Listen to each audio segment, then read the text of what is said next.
Hey, what's up, everybody, and welcome to HBCU Game Day. It is a Friday afternoon. It's a feel-good Friday. Why don't we get a little music there? Just ease on into the afternoon. Wow, there is so much to talk about. There are so many guests on tap. This just might be a wild show. So I want you to hang with us. We got a lot of information. We got a lot of people that we're going to bring to you today. It's going to be a lot of fun. But the first thing that we want to do today is show some respect, because I talked to you on Monday and I've been through the archives this week. I was able to find a little bit of footage of the late great Rick Duckett. He is coached all across the country.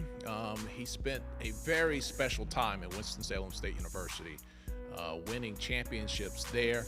We have a special panel that's going to talk about the impact of Coach Duckett during his time in the CIAA, also head coach at Fayetteville State University.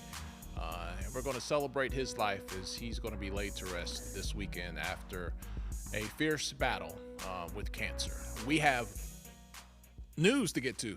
We got sources that say Texas Southern has a new coach. It is not Fred McNair. Hold on for that. We got FAMU movement going from FAMU to Colorado. We're going to talk SWAC hoops. We got some special guests on the way. It's a lot. But first, let's take you back in the Wayback Machine. We're going to go back to 2002. You're going to see some young men on the screen, and you're going to see them fast forward 22 years later in a couple of minutes. But let's go back now to a conversation that we had in 2002 with Rick Duckett.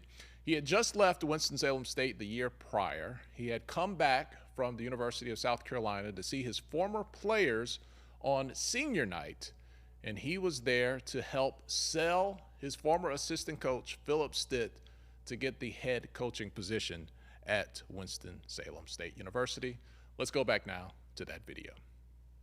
Welcome back to Sports Beat, everyone. Bill Franklin touched on it just a second ago. The status still uncertain about Philip Stitt and the interim label at Winston-Salem State University. A couple of weeks ago, we caught up with Rick Duckett. He was at senior night. We were going to bring you these comments last week, but we held him for this week, and he has an opinion, just like Bill and Lute and myself have an opinion. So let's hear what the former head of the Winston-Salem State basketball team, Rick Duckett, has to say about Philip Stitt's status at the university. Well, obviously, I think, and I think I know something about basketball. I don't know a lot about a lot of things, but, if I look at if I'm the athletic director and I look at what it takes to run a college basketball program, and I look at what he's done with a team that, arguably, certainly has some talent, but it's not always easy to bring together. And I think what the staff has done is tremendous, and I think it's recognizable. I mean, I don't think you luck up and win 18 games to this point. I think certainly you've got to be doing the right things every day in practice. So he's a tremendous worker. And you talk about when you look at losing 8 seniors, the kind of building process and the work it's going to take to get the program back to where it needs to be. He's been a part of that building process. So you've got a guy not only has won with the players, he also knows how to build it. So I don't see how you can find a better basketball coach. I really don't. And that was the former head coach at Winston-Salem State back in 2002. That was Rick Duckett in that. Miles, continue to let the video roll. We got to see some people there. Look at that man in the middle in 2002. Look at that man. Look at that man. All right, don't look at my suit. It's a terrible suit. All right, you can look at my hair. Oh my God, look at that. Was great. All right, now let's come back on camera. Let's welcome our esteemed panel today. Some good friends of mine. We have Lute Williams from the Black College Sports page. We have Coach Alphonza Key. He was on the bench as a young assistant there. You saw him. He's now in Fayetteville. You can't pry him away from Fayetteville. He's coaching at Cape Fear High School there. You've seen him on CIAA sidelines in the past.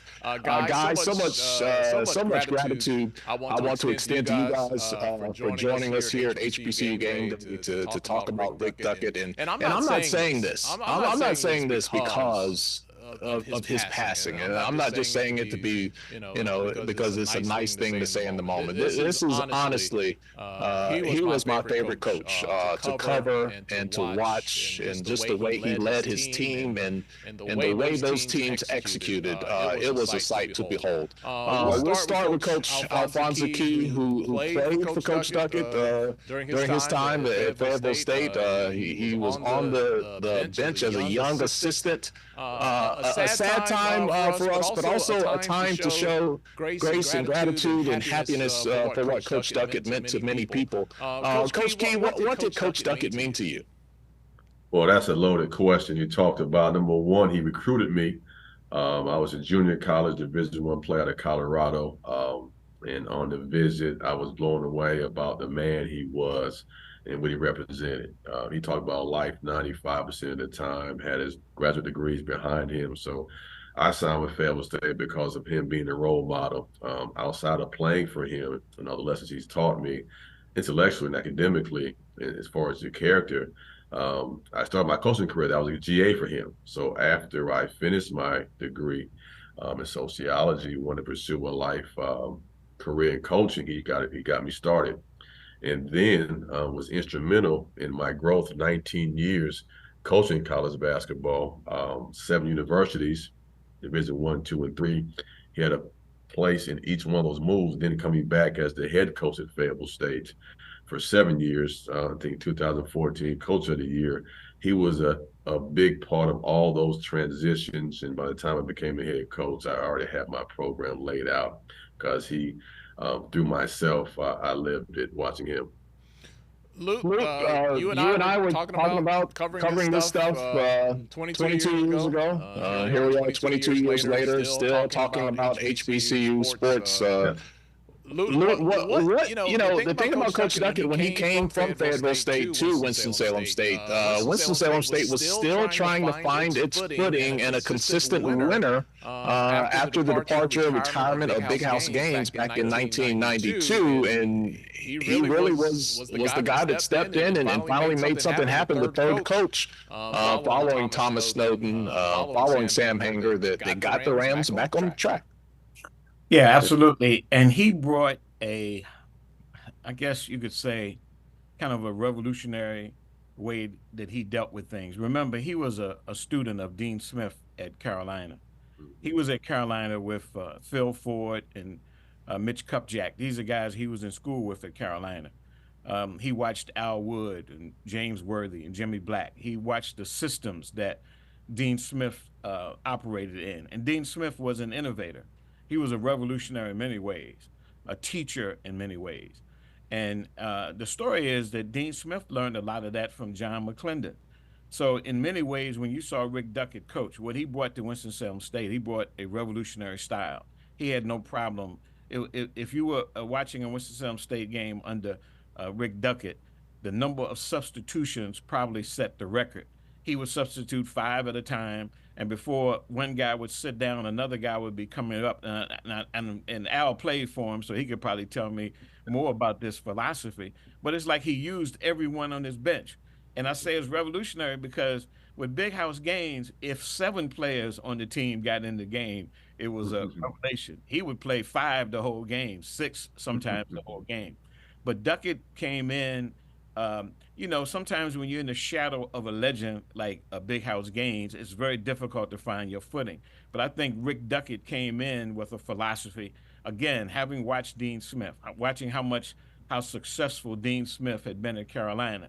He had already worked out, I think, some of those strategies, how he would utilize his players, how he would play defense, how they would hustle, how they would, again, use his whole bench to get wins. And nobody can make you forget about Big House Gaines, but he certainly was the one who kind of was the demarcation point. The others were trying, the Thomas Snowdens and Sam Hangers were trying to get there. But Duckett came in, I think, with a philosophy already in place that he knew what he wanted to do and how he wanted to do it. And returning to his hometown to do it in Winston-Salem State was a perfect setting for him to win back-to-back CIAA championships.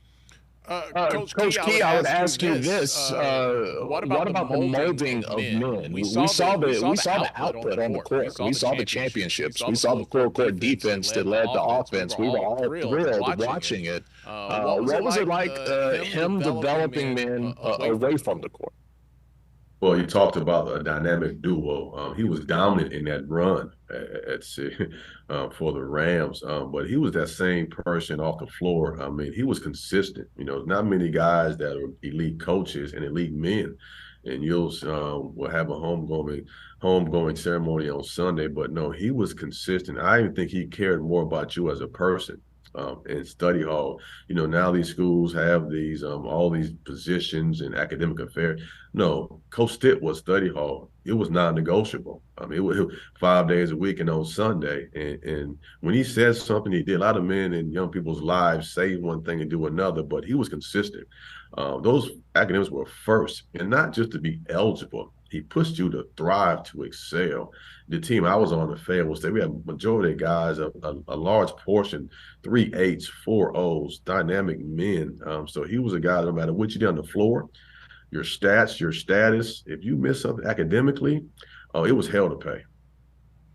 You know, guys, a lot of the things that we talked about 22 years ago, we're still talking about today. It was, look, FAMU fans, felt however they felt, their head football coach just left to pursue a Power 5 path. And, he left being a head coach to be a position coach at Duke University. I had a lot of those same emotions in 2001. Coach Duckett says, hey, I want to move on. I want to coach at the highest level. So, he took the risk of, I don't know if it's a risk, but he just chose the path to go to South Carolina as an assistant and try to work his way from there.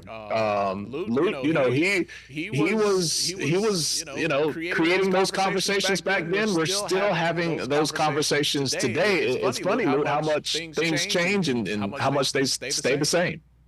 Yeah, you can never blame a guy. We're talking about Willie Simmons leaving Florida A&M to take that job at Duke. You can never blame a guy. He said in his Twitter when he left that, he desires to be a Division I head coach, and he desires to have the big impact that you can have at the Division I level. You can't begrudge him for that. There's nothing wrong with that. I like you, was sorry to see. I'm always sorry to see a Rick Duckett go, a guy who comes in and dominates on the HBCU level. I'm sorry to see him go because I want him to reach as much of heights as he can on the HBCU level, but beyond the HBCU level nationally. And that's the kind of program that Coach Duckett was running. But I don't blame him any more than I blame Coach Simmons, any more than I blame Coach Prime to take those opportunities to go to a Division I program. I'm sure Duckett wanted to be a head coach at that level, and breaking through and making it that level is not an easy proposition. I wrote a book with Cy Alexander, who was at South Carolina State, Tennessee State, A&T, and was always fighting that. Got interviews for it, and never was able to get that kind of position. And Rick Duckett certainly earned his stripes on the HBCU level in terms of what he did both at Fayetteville State and at Winston-Salem State. He didn't get that opportunity, even though he went to a South Carolina and then went to several other Division I programs.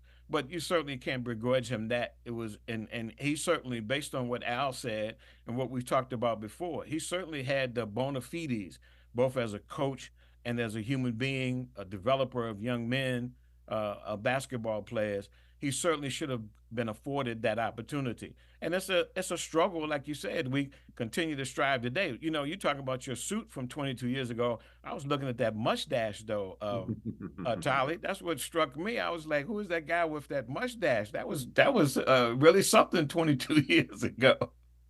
And can I intervene real quick on that conversation?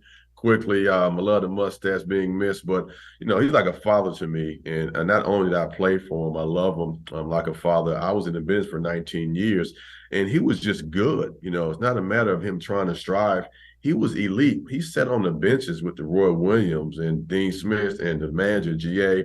And so he was elite. So for me, it kind of bothers me that he didn't get the opportunity, because that level of collegiate basketball is not about merit all the time. And let's be honest, it's about boosters who that's fact. And for me to know how elite he was, any event, Final Four, ask any coach about the acumen of Rick Duckett, offensively, defensively, able to lead, recruit.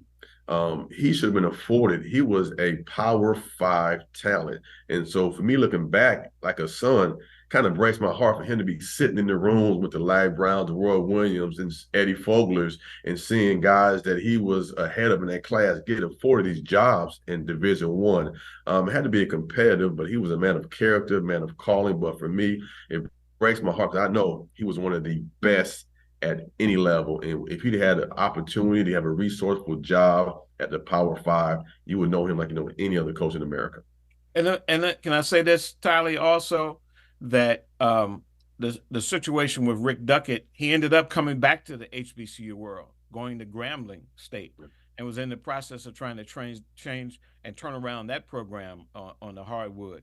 But the bottom line is, a lot of HBCU coaches who do well, who make the foray into Division I, into the Power 5s, they end up coming back to the HBCU ranks because they don't get those opportunities.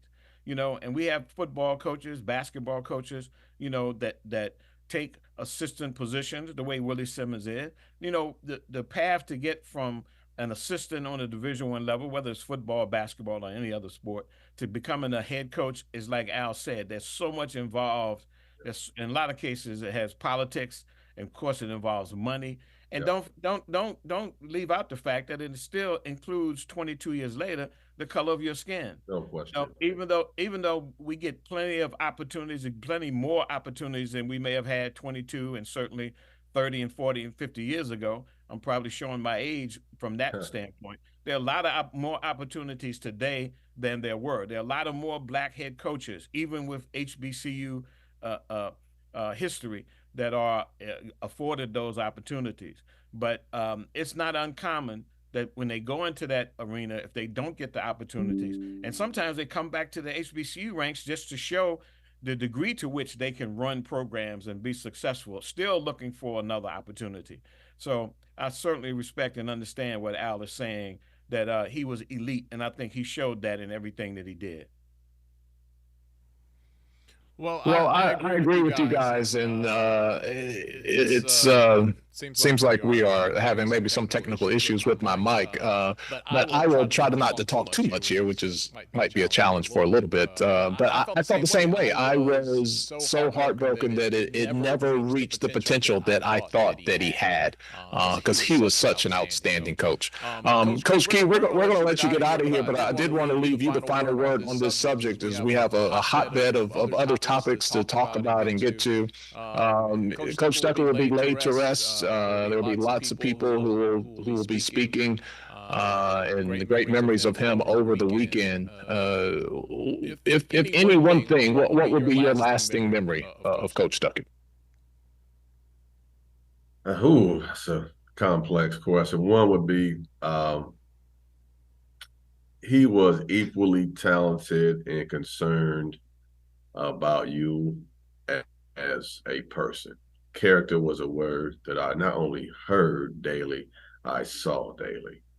And on Sunday, you'll see all of the roots he planted in young men. And let's be honest, there's a crisis across the country with African American young men. We could go on and on about some of the issues we're having. And for one person to raise husbands, fathers, men of integrity, most powerful thing I could say about him.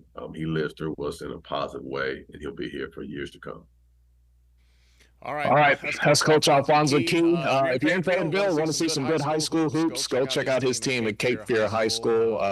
Coach, it's always good to see you. Every once in a while, people say, you sound like Barack Obama. I said, no, I know a guy. I know a guy. It's that guy right there. All-time great. Coach Key, thank you so much, brother. We appreciate your time, you man. guys are doing. Thank you, guys. All right. That's Coach Alfonso Key, good friend of the program. Lute, we'll just make a transition here. I wanted to honor the life and legacy of Coach Duckett, specifically during the time that we spent with him at Winston-Salem State. But there's a hotbed of other news that we need to move on to. I got sources telling me that Texas Southern has finally agreed on a football coach. It's been nearly 2 months, and it is not Fred McNair. Our sources telling us, you can go to hbcugameday.com for more information. It is Chris Dishman, former defensive back in the NFL, played with the Houston Oilers, has had a long coaching career. Is just coming in here. Not been a college head coach before, but that name, how does it strike you, Lute, as taking over at Texas Southern, Chris Dishman? Well, I don't even know how it strikes me, really, because when you turn down a Fred McNair, who has been over the last decade as a successful coach on the HBCU level as anyone, I think 3 SWAC championships. He was in the running for the SWAC championship again this year at Alcorn State.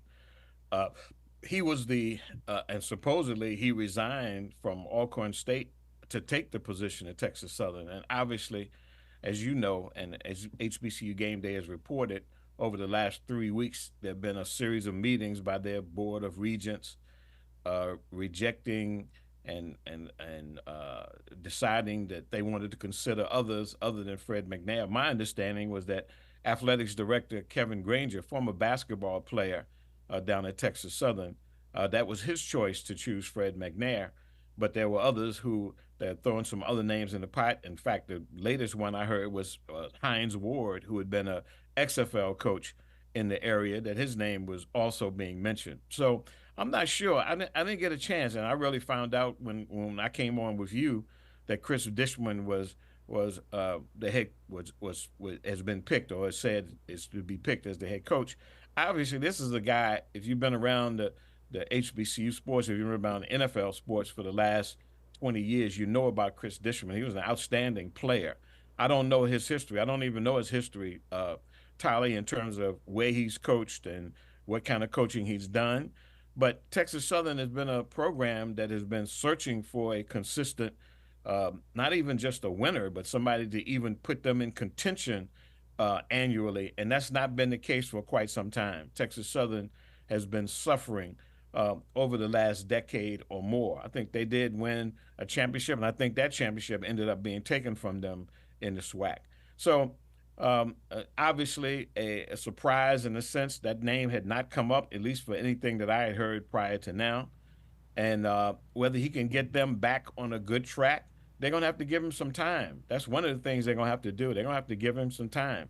And the fact that he's not been a head coach, and again, I don't know his resume. I do remember him in the NFL. I don't know his resume, what he brings to the table. But obviously, this was a compromised candidate, it would appear to me, that they've decided to go in this direction. I think he does, as you said, he played for the Houston Oilers, so he has some roots in the area. I wouldn't be surprised if he doesn't live in the area. Maybe it's because of that and being having access to those kids in Houston, which is, football is big in the state of Texas. So that's one of the reasons why people have expected Texas Southern to be good. Somebody just needs to recruit them. But I don't know. I don't have it in front of me, but this is probably their 6th coach that has not gotten them a winning record over the last decade or so. So be interesting to see how he does. Certainly we'll have our eye on him as one of the new coaches in the SWAC. Yeah, Lute. So, I'm literally just reading this off of Wikipedia. This news came down, right before we went on the air, and his name had never been in the conversation. Exactly. So, there was no chance to prep, but played for the Oilers, the Redskins, the Chiefs, the Vikings. He's coached for the Berlin Thunder, Menlo College, San Diego Chargers, Baylor Bears, Arizona Cardinals. The list goes on. The New York Guardians, IMG Academy. He was a defensive backs coach, which is the position he excelled at. Became a defensive coordinator for the New Jersey Generals there in 2022. I guess that's the USFL, XFL. I have not memorized my non-NFL teams. The Vegas Vipers, he was a defensive coordinator in 2023. So he has been a part of coaching, but never as a head coach, but has been in the game for a while. Lute, I know you're on a hard schedule. You've got some obligations. I got a couple of more minutes with you here. Sure. I feel terrible for Fred McNair.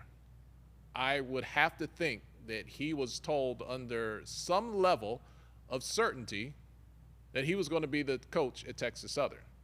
I don't think Fred McNair is a man that would on a whim quit his job over the possibility of becoming the Texas Southern coach. Do you remember, Lute, in all your years of covering HBCU sports where a coach just, I mean, it's almost like musical chairs and he just got left out? Yeah, I feel the same way. I'm trying to think if I can remember something like that. But let me put it like this: I don't think it's going to be hard for Fred McNair to get another position. I don't know. I have to scale how many openings there are left in HBCU football. Oh, there's one in Tallahassee. Yeah, how about that? How about that? But based on his resume, based on his pedigree, this is the brother of Steve McNair. He was the original Air McNair at Alcorn State. And to leave his alma mater, there have been rumblings over the last 2 or 3 years. And Alcorn State had gone through some stuff during COVID with him, some hires he wanted to make that he was prevented from making. Alcorn State has had a series of troubles, and Coach McNair has had a series of troubles over the last 2 or 3 years. When FAMU and Bethune-Cookman joined, they switched Alcorn, who had dominated the SWAC East. They switched them to the SWAC West. They were still in contention this year. They were right there with Prairie View going into the last game of the regular season. They could have played for the championship. And for him to resign after this year to step down, I agree with you 100%. It was probably with some kind of assurance that he would be the head coach at Texas Southern. So while I feel bad for him, I think that probably it's a boon for many of these other programs. It's like, he's not Bill Belichick, but Bill Belichick resigned, and they're talking about every owner in the league was saying, "Oh, let me evaluate my coach." And I think it's the same with Coach McNair, with Fred McNair, that anybody that has an opening has got to consider the fact that you can get not only a veteran coach but a proven winner that can come in. And if you're interested in turning your program around, if you're interested in getting wins, and this is the reason why I think, Tyler, we thought that it was an excellent move, in a sense, for him to leave his alma mater where he had some trouble and go to basically get a fresh start at a program that needs a fresh start, that needs a new face, that needs somebody that has a track record of kind of turning things around. Because if you remember, Alcorn State went through a significant period, a down period, before Jay Hobson came, and then he took Jay Hobson's place and continued the success for the Braves of Alcorn State. So we'll have to see how this plays out. I think more than likely, I think the Texas Southern people are going to have more regrets than anything else, and I could come back to eat my words, but I think it just bodes well for anybody else that's looking for a head coach, that you have somebody out there with that track record who's available. Well, when you look at the comments here, there's some love for Chris Dishman. He's a guy that you and I remember, but, he hasn't played professionally, since about 2000. So it's a name that will probably resonate with some parents, although these parents keep getting younger and younger. Good Lord, I swear. I go to daycare sometimes. I'm like, you're a parent? Holy cow. I noticed in your delineation of his resume, he said IMG Academy. That's where elite athletes go these days. Good point. In addition to all of those places, both in this country, out of the country, in the World League and everywhere else. So obviously, he's been around the game. Obviously, I can't remember exactly, but I think when he was in the NFL, he was a well-respected, probably made All-Pro a couple of times. He made a name for himself in the NFL. And if he's followed through with all of those jobs that you mentioned, and that was a significant number of teams he played for in the NFL, as well as where he's coached since he's left. So I don't think that the football side of it is going to be a problem. The problem, if you haven't been a head coach, what is going to take particularly to turn around a program? Texas Southern needs to be turned around. They've been at the bottom of the SWAC West over the last decade. You know, I think they've had, if I remember correctly, one winning season, a 6-5 season over that period. So he's got a big job ahead of him. I wish him well, but we'll certainly be watching to see how he produces. And last question, and I respect your time. It's always good to hang out with you, brother. Absolutely. Texas Southern went almost 2 months without a head coach. Their starting quarterback was coming off injury. You would have thought he, would have come back. Andrew Body's in the transfer portal. Who knows how many kids are going to be left around? How big of a challenge is that going to be for Dishman that, they lost all this time? Well, it's a challenge for everybody in this day of transfer portal. Everybody is losing quarterbacks. Everybody is losing talented players, leading rushers, leading pass receivers, leading defenders. I mean, it's an epidemic, and in that sense, it probably will be no different for him than it is for anyone else. And it doesn't matter if you're on the winning side, if you won your conference championship, or you've been a bottom feeder, everybody is transferring. And so I don't think the challenge is going to be any greater. And I'm sure I would suspect that the Texas Southern people know something about his ability, his connections, to think that he can bring the people in. But from the best coaches I've heard, no matter what they do, no matter who they bring in, no matter what kind of relationship they have, when the opportunity comes to go somewhere else, that's what everybody is doing. So it'll be a challenge for sure. And for a team that has not accomplished a lot, it'll probably be a bigger challenge. But we'll see. Maybe he'll bring in, maybe it'll be a fresh air, a breath of fresh air for Texas Southern. Certainly we wish the Tigers down in Houston the best. And again, we'll be watching this to see how he does. All right, he is Lute Williams joining us from Greensboro, North Carolina. Lute, always good to see you, man. It was great to have that flashback moment to see you on the screen, younger than I am now. I almost didn't recognize myself with the fro. I didn't have my kufi on. I was like, okay, that really takes us back. That was a great time that you and I had with our beloved great friend Bill Franklin. Absolutely. Let's continue to keep working together, my brother. I always enjoyed it. All right, man. He's Lute Williams. We got to let Lute go. He's got things to do here on a Friday afternoon, but we are just getting started here at HBCU Game Day. Let's recap where we are. Texas Southern, according to our sources, have made it official. Maybe not press release form, but our sources say Chris Dishman is the next head coach at Texas Southern University, a longtime NFL player. As a cornerback, has been a longtime coach, coaching defensive backs as a defensive coordinator most recently.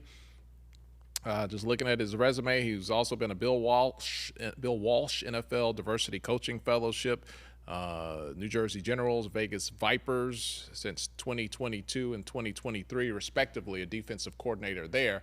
He'll be taking over at Texas Southern. That leaves Fred McNair out of a job. He left Alcorn State under some level of promise. You would think that he was going to be the next head coach at Texas Southern, and all of a sudden we started hearing new names, and we heard Andre Johnson, and people were talking about Hines Ward, and they kept this one under wraps. Chris Dishman. Did not hear that one out in the streets, but that's what we are hearing today. And it's crazy. We had Kyle Mosley on earlier this week. He had sourcing saying that it was going to be Fred McNair. So the power at Texas Southern, you have to wonder exactly where it lies, because Dr. Granger, the athletic director, was all in on Fred McNair, but that went an opposite direction. So a unique story. We'll have to see how it all plays out on the field coming up for the 2024 season. FAMU is still searching for a head coach. It has been quite a week for the Rattlers. And last night we got some news that you can find at hbcugameday.com. The recruiting coordinator, Devin Rispress, he was here talking with us at HBCU Game Day last week, right after Willie Simmons left to go to Duke University. And he's the recruiting coordinator. He was talking about all the recruits. The job that he was doing at FAMU, the job that he was looking forward to continue doing at FAMU. But since that interview, We had rumblings and reports that Tiffany Dawn Sykes was not looking, the FAMU athletic director, to stay in-house with the hire. She was looking to go outside and bring in Sean Gibbs from Fort Valley State University. Longtime coach at North Carolina A&T, is a running backs coach, and you see his resume there on the screen. And boy, the FAMU National Alumni Association was not having it. They held an emergency meeting on Wednesday night, on the 10th, and they had a vote of no confidence for Gibbs as a candidate, and they went even further and had a vote of no confidence on Tiffany Dawn Sykes and what they say was her ability to lead the athletic department. So fast forward to last night, and Devin Rispers, the recruiting coordinator, says, I'm out of here. And guess where he is going? You're going to love this. I'm sure you've heard it by now, but he is off to Colorado. He's going to join Coach Prime's staff. Didn't say specifically the role, so let's not leap and assume he's going to be the recruiting coordinator there at Colorado, but I would assume he's going to have a position in recruiting there at the university. So a lot of news. You guys had some thoughts. That was a very popular video on YouTube. We'll peruse the chat there, and let's come back to what some of you guys are talking about. Let's see.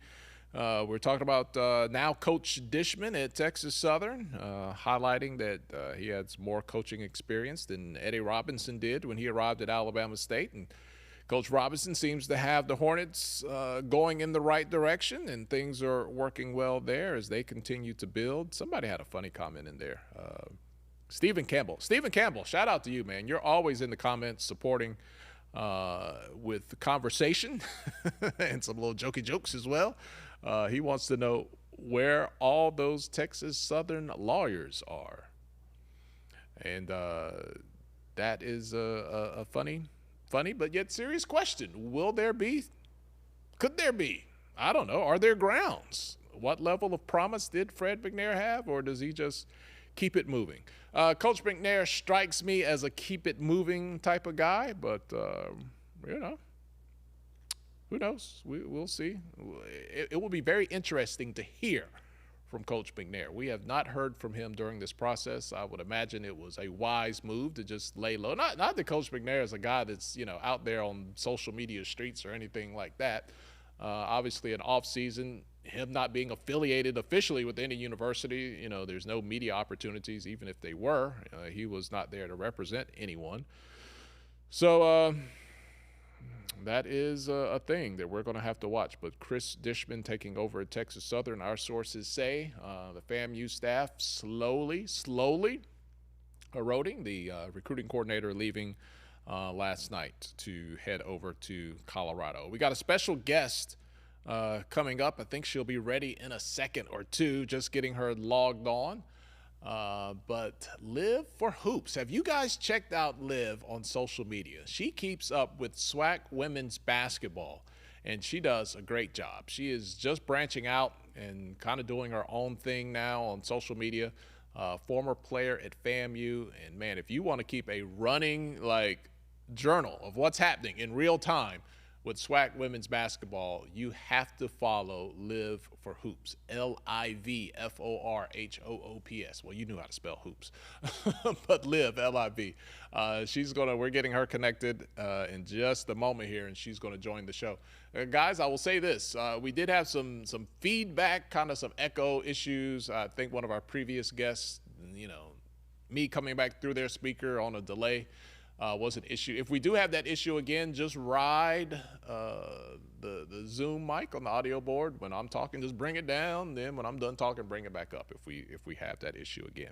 All right, so we're going to get Liv in just a second. Let's do this right now. I want to go back and I want to talk about, or have you guys listen to, a little bit of a conversation we had with Lavelle Moten on Monday. He's the head coach at North Carolina Central University. Recruiting, counter-recruiting, name, image, and likeness, getting the bag, it is quite a challenge, even more so now for our HBCUs.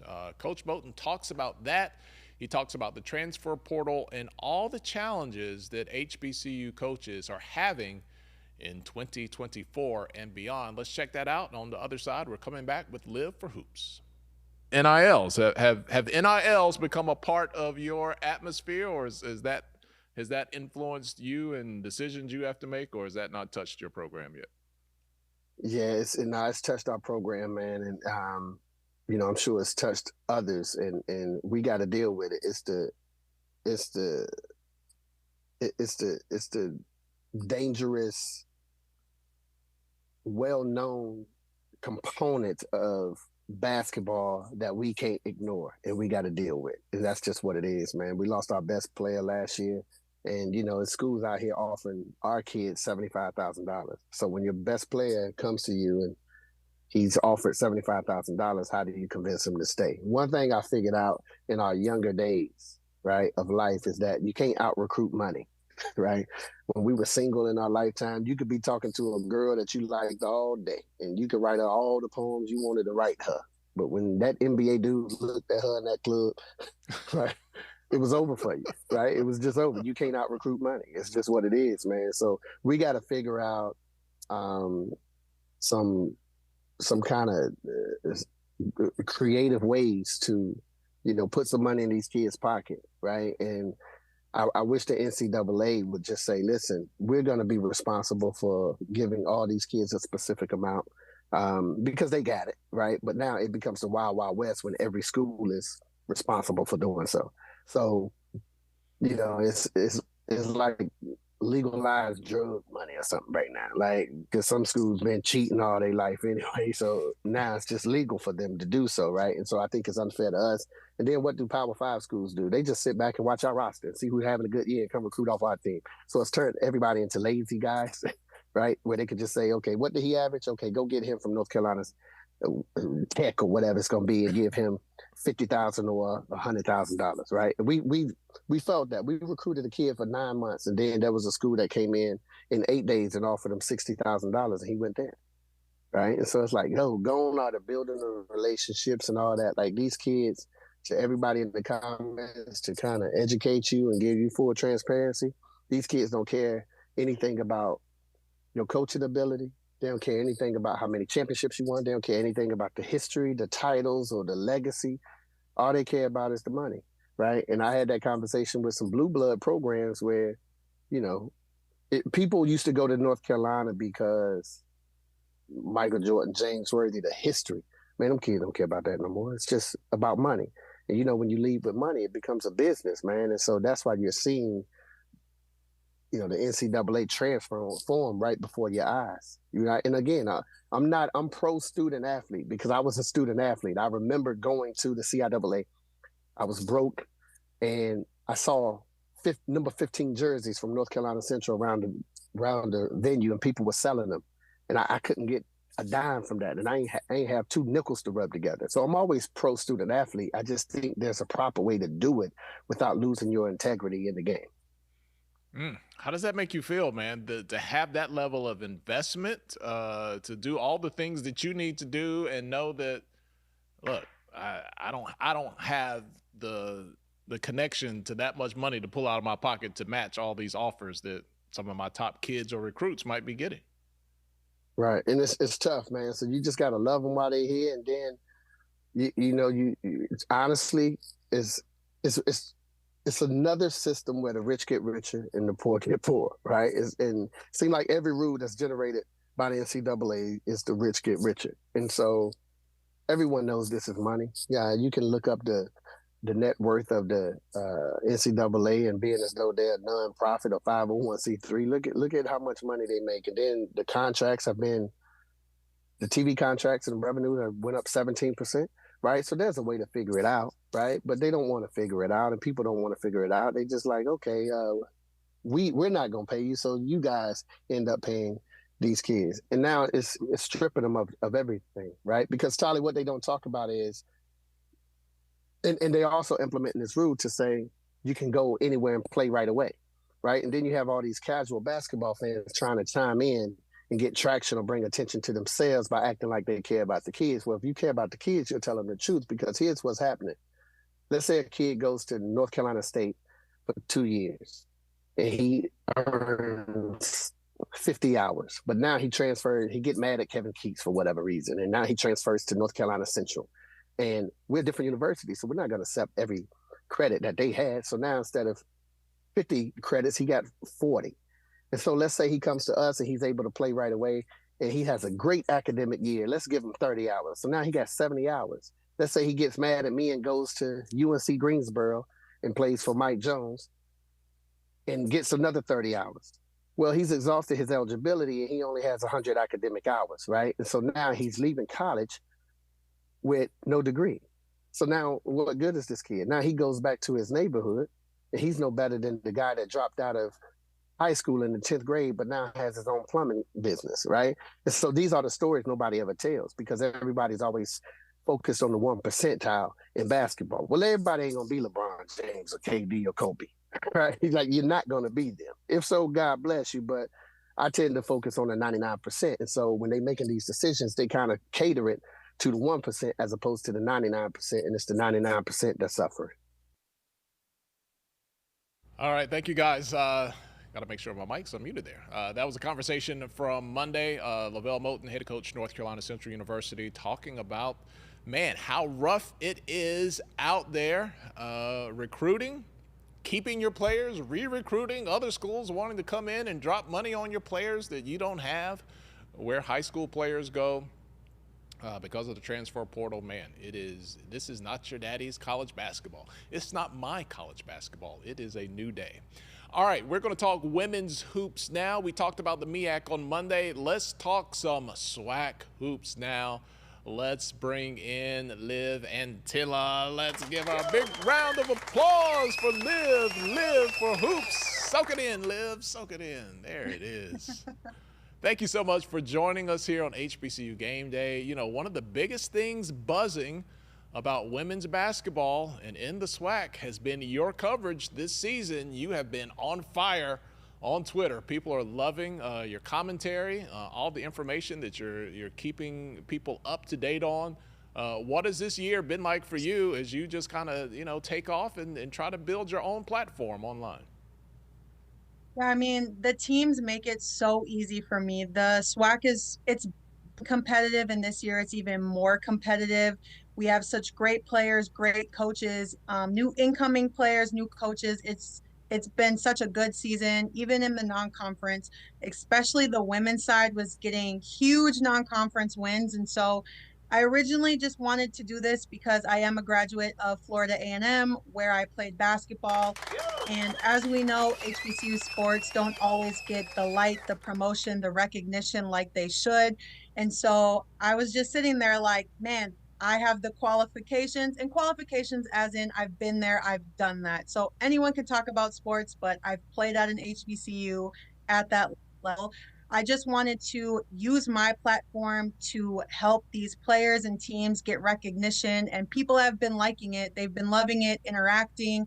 I just want the fans to engage, for the teams to get new audiences, and people to know that like HBCU sports, they're real, they're competitive. They're not anything to mess around with or put your nose up at. Like, we are here and we're just getting better and better. What has been some of your big takeaways from the preseason? I'm calling it preseason, out of conference schedule. We've seen some big wins against some Power 5 schools, and now SWAC play is just, we're getting into that first really big weekend tomorrow. What have been some of your takeaways from the early part of the season? I feel like in early parts of the season, there was definitely teams who established themselves as the quote unquote top dogs, just based on their out of conference wins, beating St. Joe's, Oklahoma, Arkansas, like these big SEC Big East schools. That just puts you up there on that list of teams who did that. But then once conference play started, it really evens the playing field out. A lot of people look at teams' records and they're like, wow, this team sucks. And I'm like, don't get it twisted. The SWAC is the SWAC, and it will always SWAC, which means there will always be upsets. There will always be competitive games, because this is really a competitive, physical, aggressive league. And on any given night, anyone can fall or take someone down. And so there definitely has been the three top teams based on like what fans think that are the front runners to win. And then there's the middle pack and teams who are going to continue to make a name for themselves. I think it's been really good basketball being played. We already had a very exciting game on Monday night with Texas Southern getting their first conference win of the season. And I feel like the vibe is different. And maybe it's because I'm in a space where I'm actively promoting it and talking about it and people are engaging. But genuinely, it seems like across the board, fans are excited. I'm having people who have never paid attention to SWAC basketball tell me like, wow, I didn't know that they were this good, or now I'm going to buy a game. I'm going to tune in. I'm going to go to a game. And so I just feel like the players and coaches make it so easy to cover and promote because the talent's there, the quality's there. People just need to pay attention. All right, so Jackson State has been a monster the last few years, although Southern University got them on that buzzer beater last year at the SWAC tournament. Do you have a clear-cut favorite, a leader of the pack, or has the pack, a few teams caught up with Jackson State? Has Jackson State come back to the pack? How do you view that? I mean, Jackson State, what they've done with their program, they can be called, even though they lost in the conference tournament last year, their record speaks for itself. They will be the top dog until someone wins both the conference and the conference tournament. I think UAPB has been a team that has been wildly talked about due to their non-conference play, the play of Zay Green, who is on a tear. She's back from injury and she's making a name for herself for the WNBA draft. Those two teams have really been amidst the top conversations of who will be the top team. But Southern is always there, and Southern's not a team you can look past. And yes, they beat Jackson State in the conference tournament last year. And so they're just not a team you can look past. In my opinion, there's teams at second tier of Bethune-Cookman. Once non-conference season had ended, they had the best record, the most Division I wins. They are a very good team. And then we have, Grambling, who set that new scoring record for the NCAA. There's a lot of teams that are right there. They're just not at the status of Jackson State. And then it goes UAPB and Southern. They're all right there in that clump of three. And in my opinion, that's the top three. And I think across the board, people pretty much put those three teams at the top. How important will the conference play be now as teams start to, jockey for those top seeds come SWAC tournament time? And, not that you're not going to have to go through everybody, but just kind of getting that order stacked up as we start to focus now on the tournament, which will be here before you know it. It really will. Every game matters. These teams, you cannot afford to drop a game, because even last year, there was 3 teams who had the same exact conference record, and you want to be placed, in the best position you can be going into conference tournament. And it could be 1 game's the difference between you being the 2 seed and the 3 seed, or 1 game's the difference between you even making the tournament and you being out. And so every game truly matters. And I think for those quote unquote top dogs, those top teams, you really have to set a precedent. In every game, you need to show why you are the team that you are. Now, every team is going to put up their best fight, their best battle, and it just matters of how are they going to deal with adversity. And that's every team within the SWAC. How do you deal with adversity, with the reffing, with the physicality of this league? And so truly every game matters. We've already seen a team lose a game that everyone thought they should win. And so down the stretch, and even this weekend ongoing, you are truly going to have to make sure you show up. And oddly enough, the 2 teams who are the fan base's top teams of Jackson State and Jackson State and UAPB, they only play once this year, and it's not till March 7th, I believe, which is the week before the conference tournament. And so that could ultimately, depending on how conference plays goes, that could ultimately be the deciding factor between who's the 1 seed and the 2 seed. Hopefully we'll have Dawn Thornton, the head coach of UAPB, joining us. We offered an invitation. She said she'll join us around 1 o'clock Eastern, but they are traveling on the way to Houston to take on Texas Southern. So we know things can get kind of wild, but we do hope to hear from Coach Thornton. But let's talk a little bit about her team. I loved, I'm able and fortunate to be on the call tournament time. for the SWAC men's and women's basketball tournament. They're the two centers, and the way they're able to play that high-low post game and bringing Zay Green back. What do you love about the personnel for UAPB?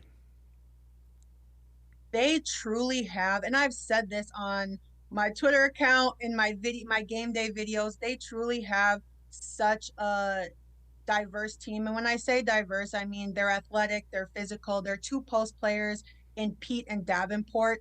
They're both 6'5", 6'6", but with different body types. They bring different type of post play to the game.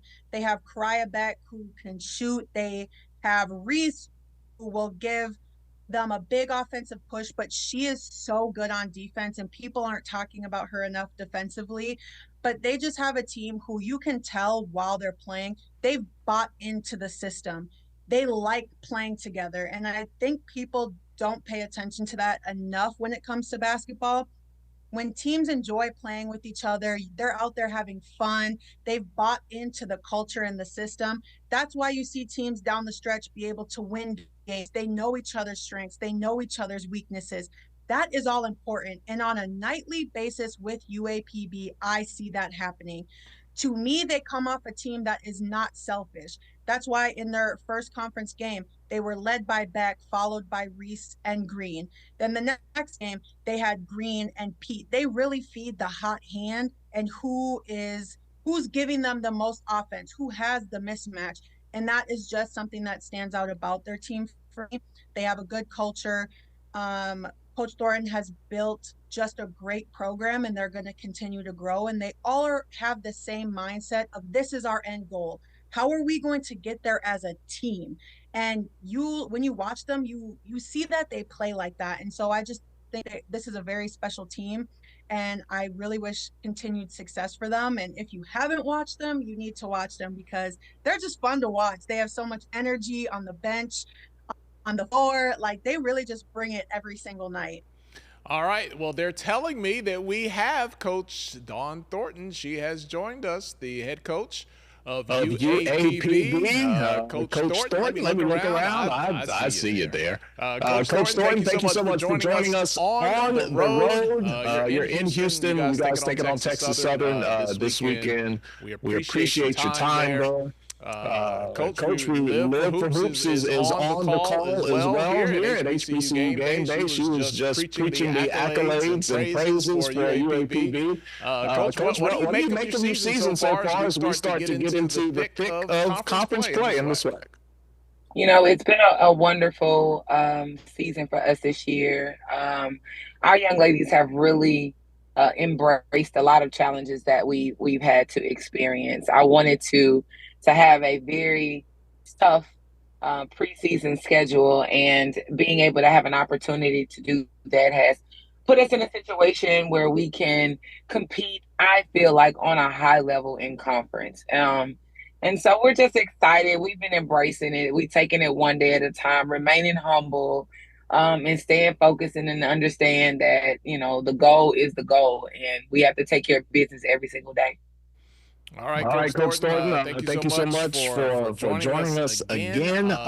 Your big win against Arkansas in the non-conference schedule. Power 5 win in program history. Take us back to that night and what that meant. You know, a lot of people ask that question, and my biggest takeaway is of what that win felt like for the community, for the city of Pine Bluff. For the university. It was so many alums reaching out, sending handwritten letters, calling, leaving messages, just excited for UAPB. And that's the biggest thing, having them to have an opportunity to have something to brag about, to be proud of, to do the unthinkable. That has really been a blessing, and I've enjoyed being a part of that. I'm thankful that I had an opportunity to be that vessel for the community. It's been beautiful. All right, Liv, you are our guest expert here. I'm going to let you jump in. I know you talked to Coach Thornton before in the past, but let's toss it around a little bit here. Yeah, so in the first conference game against Alabama A&M, that game was It was so good. Everyone online was talking about it. It was a very competitive game. What was the huddle like at the end? Because you guys pulled away a little bit at the end of the fourth quarter. What were the conversations at the end of being like, this is our game, we need to pull it out? What did that look like for you guys? I think the biggest thing is that our young ladies understand, we have a goal, and we want to win a regular season championship. In order to win a regular season championship, you have to win them all, and we have to be disciplined and stay focused and lock into details and do the things that we know how to do. Offense comes very easy for my team. I'm not I don't really I'm not the cocky person. I'm not defense, in my opinion, is our best offense. And we are an offensive minded team. And so we want to be able to sit down and defend. We want to defend at a high level.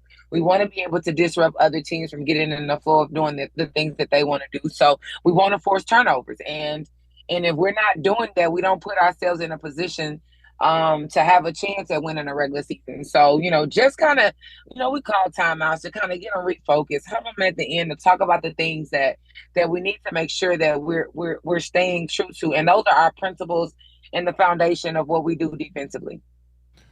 Coach, you talked about at the beginning of the year. Zay Green, a WNBA talent. Why was it important for you to get that messaging out there early so people could hear it and find out for themselves and get the train going? Well, I think that, Zay definitely deserves to have the recognition that she's getting. She's done a phenomenal job as far as working hard and putting a product on the floor that is of a professional caliber type athlete. That's who she is. And I thought that, being that I'm a product of an HBCU, I've been around the game for quite some time, and our schools often get overlooked. Our schools often get, are in situations to where, we don't have those same opportunities that other schools have. So I wanted to put that message out. I wanted to put everybody on notice that, hey, this kid took a chance to do something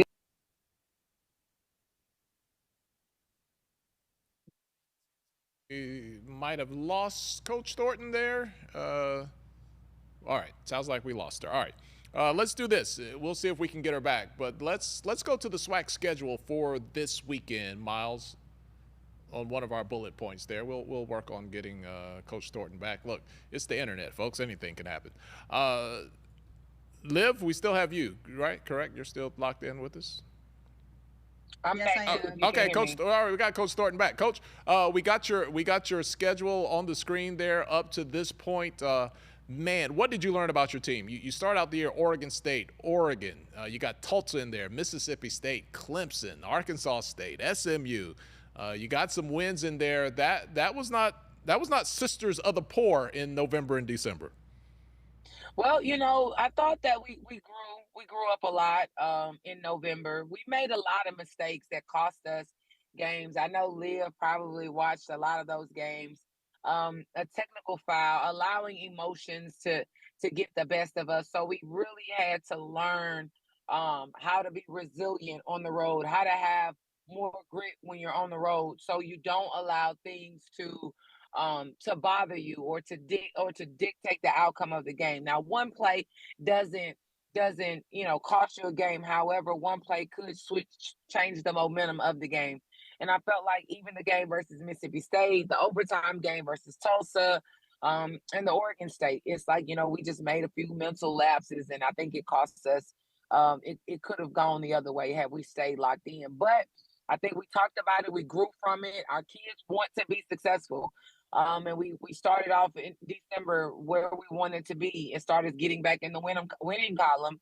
And now in conference, you play with a different level of confidence in conference because everything goes. Here, Liv, what else do we have for Coach Thornton here? So going into tomorrow's game versus Texas Southern, what is the mindset? Zay's from Texas. You have a few other players. Every game, as you said, matters. So how do you keep a team through challenges, but also through, and I'm not saying this is going to happen, but if it does get to the point of being a large margin during the game, how do you keep the team focused on staying, doing the little things, not getting sloppy? Like, how do you keep a team mentally engaged, whether it's a huge win or a huge loss at that point? Well, Texas Southern is coming off of a big high after beating Grambling. So I know that they're going to play their best game versus us. So, we want to defend. We gotta sit down and we gotta defend, and that's just what we focus on, what we hang our hat on. If it's a large margin from a win, I don't know what to do to keep them focused, because I tell them all the time that Jaleesa threw a pass behind her back between her legs off the backboard. It's no telling. And I'm okay with that, to be honest with you. That's the type of team I have. And I want us to be disciplined and remain disciplined, but I want us to have fun. And that's who we are. We want to have a good time and we want to have fun. So, I'm hoping that we can sit down and do the things that we need to do and stay focused, but we understand how important the win will be on Saturday, just like we will understand how significant a win would be on Monday. So we're going to play our best basketball on Saturday, and that's the goal. Coach, I love the high-low post with Davenport and Pete. It's just like an old school look to basketball. You're right there in Houston, for the weekend. It reminds me of, Elijah and Sampson. I'm an old guy. Liv's probably like, who are these guys here? Yeah. Coach, talk about that dynamic with your two post players. I think that their chemistry is so beautiful. The way that they're able to play together. All three of my post players they're like best friends. You see one, you see the other. I call them the three blind mice. They're always together. And so they want the best for each other. So quite naturally, when they look on the floor, when they're on the floor, they look out for each other. They try to get each other involved, but they also push each other and celebrate each other. It's hard when you have players that play the same position, and how how challenging it is for you to celebrate your teammate that plays your same position. But when we're able to put you all on the floor together, how dynamic are you? They pour into each other, they feed off each other, they love each other's energy, they love each other, they like sisters, and so it's just a beautiful thing to have that type of chemistry between the two, because that could easily be, something totally different.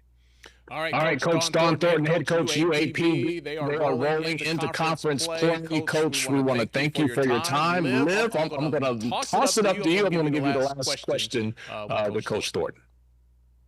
When are we going to get some game day picks from all the fans that have interacted with me? You are number one for the best dressed coach in the SWAC. The fans are asking for it. They want to see it. When are we going to get some content of what Coach Thornton wears on the game days? I actually just dropped a video yesterday. Keontae is our video guy. He's been working on some things, and so we did drop a video, but you and I talked about something else that we got to up our sleeves. So, hey, we might be seeing a day in the life real soon. So just stay tuned. Awesome. We are here for it. Coach Thornton, I know you got a busy schedule getting your team ready for Saturday's game. Thank you so much for spending some time with me, Liv, and all the fans here at HBCU Game Day. Thank you. All right, that's Coach Dawn Thornton. Liv, let's chop it up for a couple more minutes here on a Friday afternoon. How would you rank the preseason, the out-of-conference wins? We saw some Power 5 wins on the SWAC lady side. How would you rank the biggest wins so far for the conference? That's really hard because there were some good ones. I am going to give UAPB Arkansas that number one slot because that was the first time ever in school history that they did that. And it was just it was a good game. It was such high energy, and to see the reaction from all of online, like it really was huge for all the UAPB fans, but HBCU fans, as is every win. And then I would give the Oklahoma Southern game, because when I watched that game, Southern looked so good. They stayed so composed, and oftentimes we'll see commentators not giving the props to HBCUs like they should during games. They're very much like, oh, this team is, look how they're not doing this, they're not doing this, instead of being like, wow, Southern's really playing right now. They controlled the game, they fought through adversity and got that win. And then I loved the Jackson State St. Joe's game. They pretty much ran the table that whole game, but St. Joe's made a few pushes to really get up in to the game, and they stayed very cool, calm, and collected, being like, we've been here, we've done that. And that game was actually on a neutral court in Puerto Rico, and they pulled that win out. It was so good. There was other D1 wins that were really good. I thought the BCU versus Iona, I know a lot of people don't know who Iona is, but Iona's won their conference. They are a team that's in the upper teens for when it comes to March Madness, but that was such a good game. It went into overtime. So those are kind of like the top ones that stick out to me, outside of just the men's games that they won, beating P5 teams. Liv, take us through what an average game day is like for you, because you're flipping back and forth, you're trying to find games, you're fighting through paywalls, you're trying to give information to the people in real time. You do such a great job. What is it like when there's multiple games on and you're trying to keep up with everything?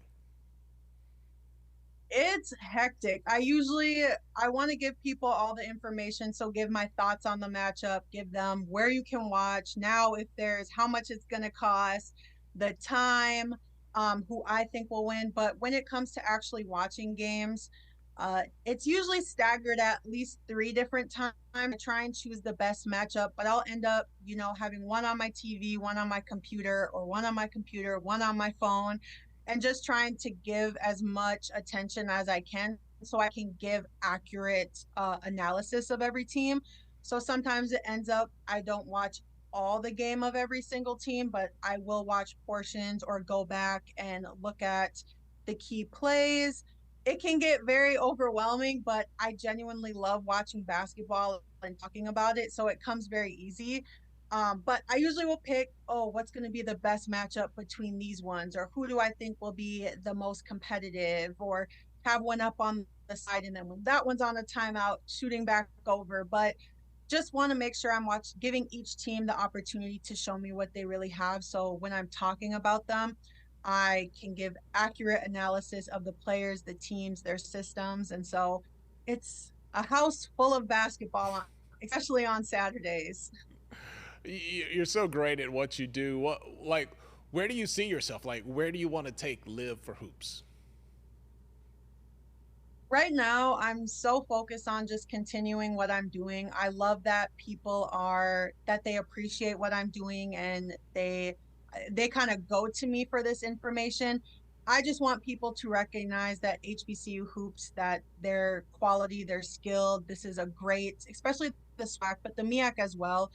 They're just a great conference. I just want to continue to promote, and if something happens from that down the line, then that's great. But I will continue to do my part to, quote unquote, advertise HBCU basketball and get more people involved in wanting to watch. And I think that's my hope. More people, especially alumni at schools, going to games, watching, tweeting at teams, tweeting at players, because the way we get everyone to recognize is using social media. It's such a great platform to get all the fans to see the products that we have, to see the players that we have. So right now I'm so focused on just continuing through this season, seeing where it brings me, hopefully being at the SWAC tournament to watch all these teams compete head to head.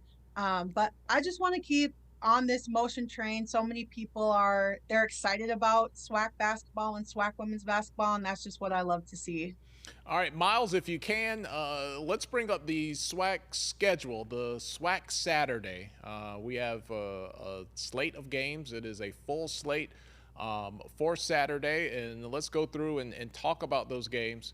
Let's start with UAPB at Texas Southern. We just had Coach Thornton on from UAPB. Dawn, Dawn, you're not Dawn, you're Liv. We just talked to Dawn. Liv, what do you expect to see out of that game this Saturday?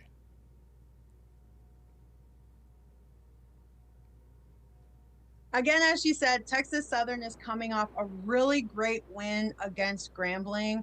That was a game that I think most people didn't think they would win, but they looked so good that game, competitive, scoring, doing the little things. In order for them to keep it competitive, they would have to continue on their offensive scoring. Sometimes they've struggled to score in the past, and limit their turnovers. As Coach Thornton said, UAPB's defense can be suffocating at times. I do have UAPB winning that game. And I feel like at the end of the third, fourth, they will kind of start really pulling away from it.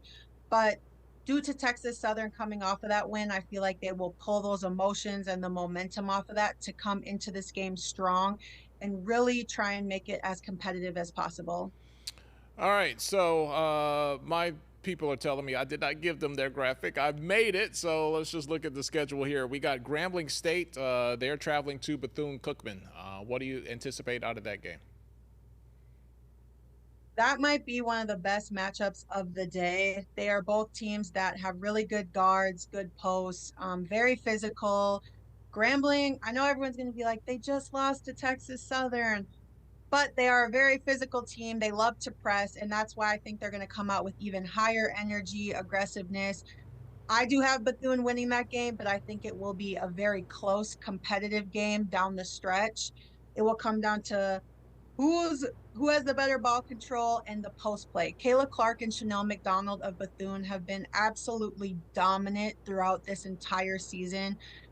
Grabbing, one game, Kayla Clark had 17 rebounds. Chanel McDonald had 20 points last game. I think if they can remain dominant, they'll pull away with this win. All right, we got. But I do think it will be like the best game of the day. Okay, all right. Southern, FAMU. I know you might have some feels in that one. What do you expect in tally? I think it will be, again, I say competitive a lot, but I do think that will be a good game. I thought FAMU versus Bethune, that was the best that they looked all season. Southern is, I always say Southern is Southern, and you get what you get. They are a hard-nosed team, a very well-oiled machine. They play basketball very, they play it well. They play together as a team. They're a very hard team to beat because of that fact, and their defense is so good. In their 2 conference games already, they've held teams to single digits. And I do have, because I said it online, I can say it here, I do have Southern winning that game, but I think FAMU can keep it close. But at the end, due to the team chemistry, how long Southern has been playing together under that system, that will bring them to a victory. All right, Alabama State, they're going to be hosting Alcorn State. What can you tell us about this year's version of Alabama State? They've always been that team that's, right there with Jackson State. We could almost count on them, being a contender to make it to the finals, and they've had their battles. But, I saw that score against UAPB, and I know Alabama State lost some pieces. What can you tell us about that game and this year's Alabama State women's team? So Alabama State women's team will look very different than what people have seen in the past. There are 2 players that graduated that were HBCU Americans. They lost about 30 points plus with those 2 players leaving. They also had another player that left the team about 7 games into the season. And so they're really still looking for who are their consistent scorers. I will say Cordesia Harris has been consistent for them since the DePaul game, when she scored, I believe, 32 points. They're still looking for their other pieces. I think this is really a rebuilding year for them because people are being put into spots they haven't been. And so we will see a different Alabama State team this year. And in the game versus Alcorn, it will be a battle of the post players. Cordesia Harris of Alabama State and Destiny Brown of the Lady Braves. Destiny Brown is on the preseason all SWAC team. Cordesia Harris is a dominant post player. They will be going at it all night. And with White of Alcorn, she has been on a tear. In the opening game versus Jackson State, she had over 20 points. In their game last night versus Alabama A&M, she had over 20 points. I think she is the deciding factor in that game tomorrow, and that will lead them to win. But again, we will see a different Alabama State than we're used to seeing this year. All right, Jackson State, they are on the prowl in Huntsville this weekend. They will be at Alabama A&M.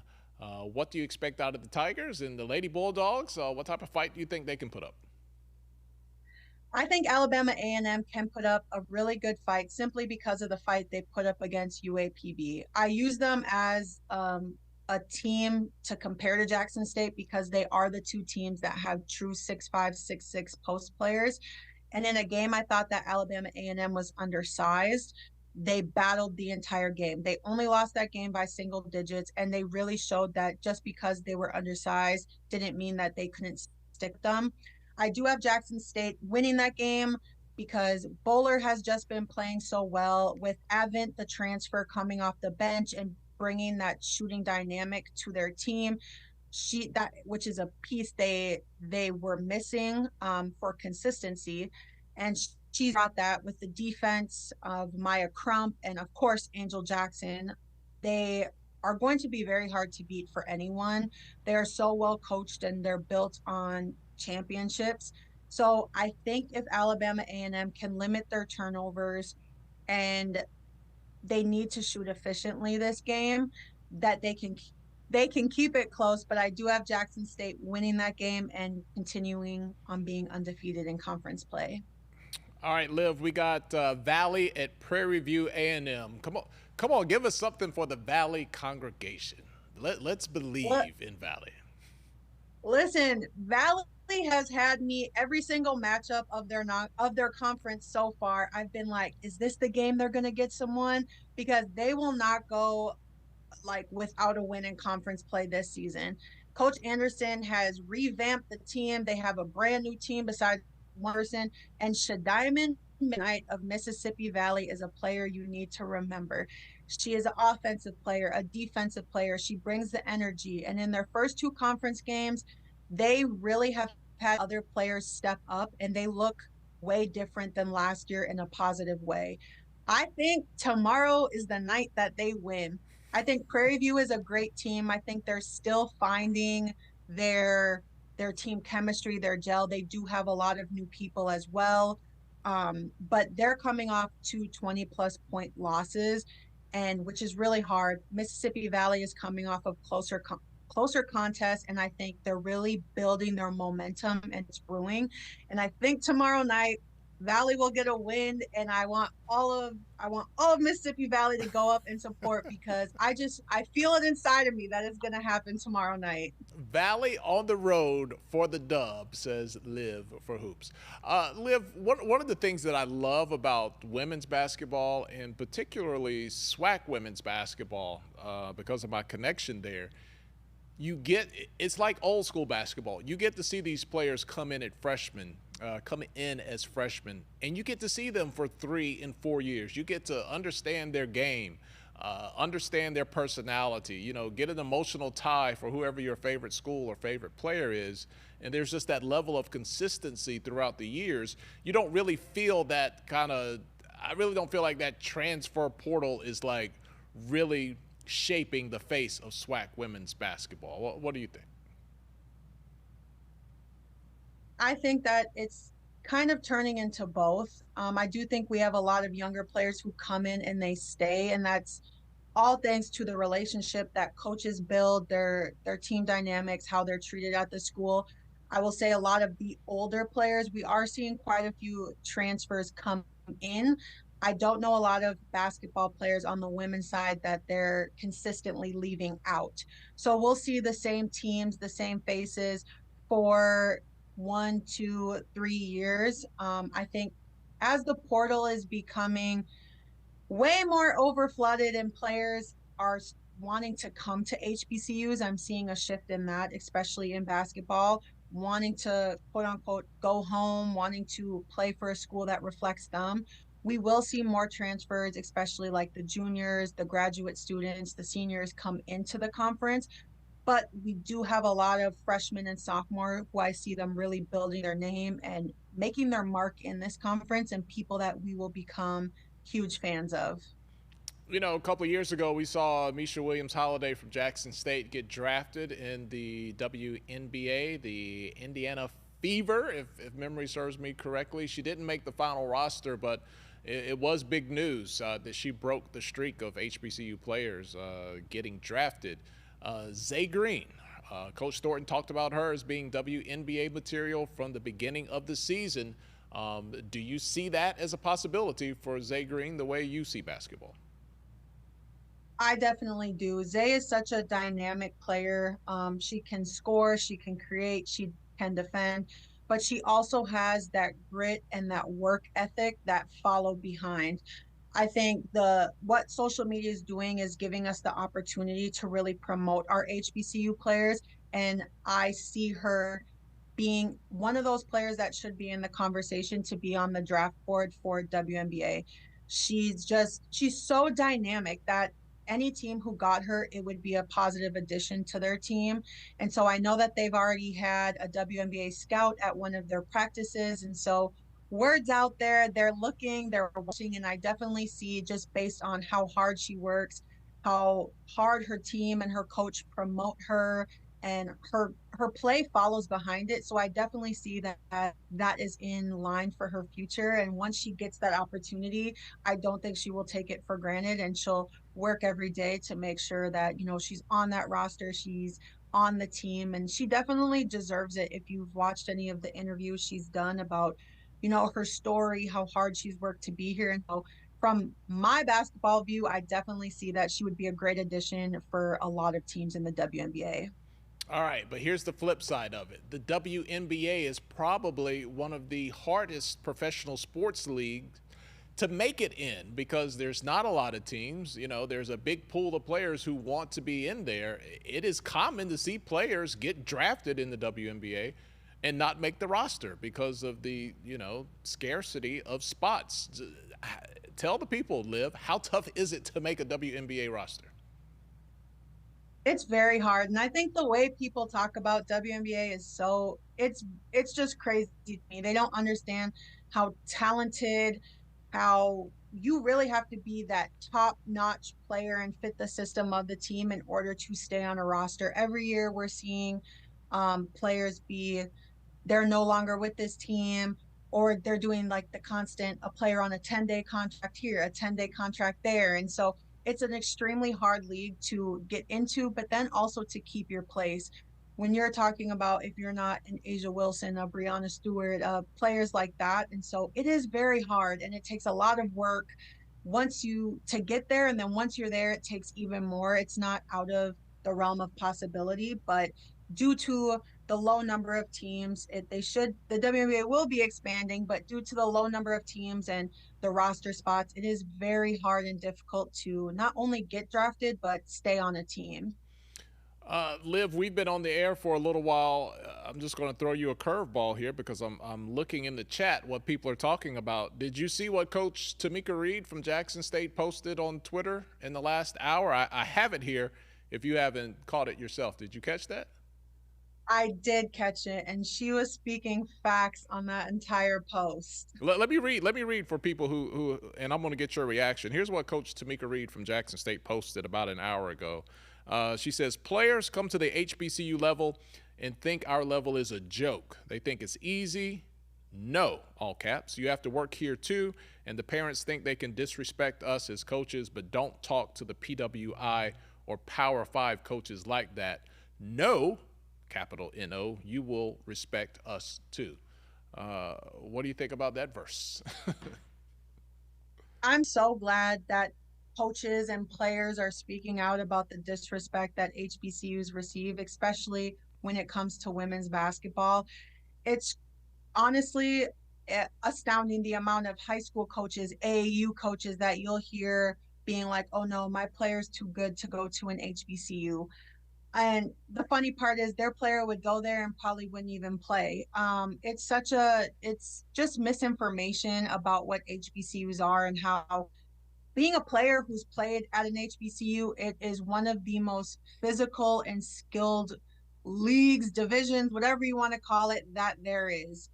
You will be battling every single night, like no joke. And so I'm glad she said it. The way that people just feel so like entitled that they can think these things about HBCUs. And I'm glad we're seeing the turn of us getting those big wins and those P5 wins. Because even after beating those teams, if you look online of now, those fan bases are like, how dare they lose to an HBCU? They need to fire their coach. I want all my money back. Like, they go up in arms at the fact that they lost to an HBCU, and it's so correct. And we really need to put respect on the HBCU programs, HBCU sports, and coaches and players. And that's why I'm glad social media is here for us to push and promote the amazing players and coaches we have, because a lot of people have that idea that we HBCUs are just so less than. And so I'm so glad she tweeted that, because it was 100% facts.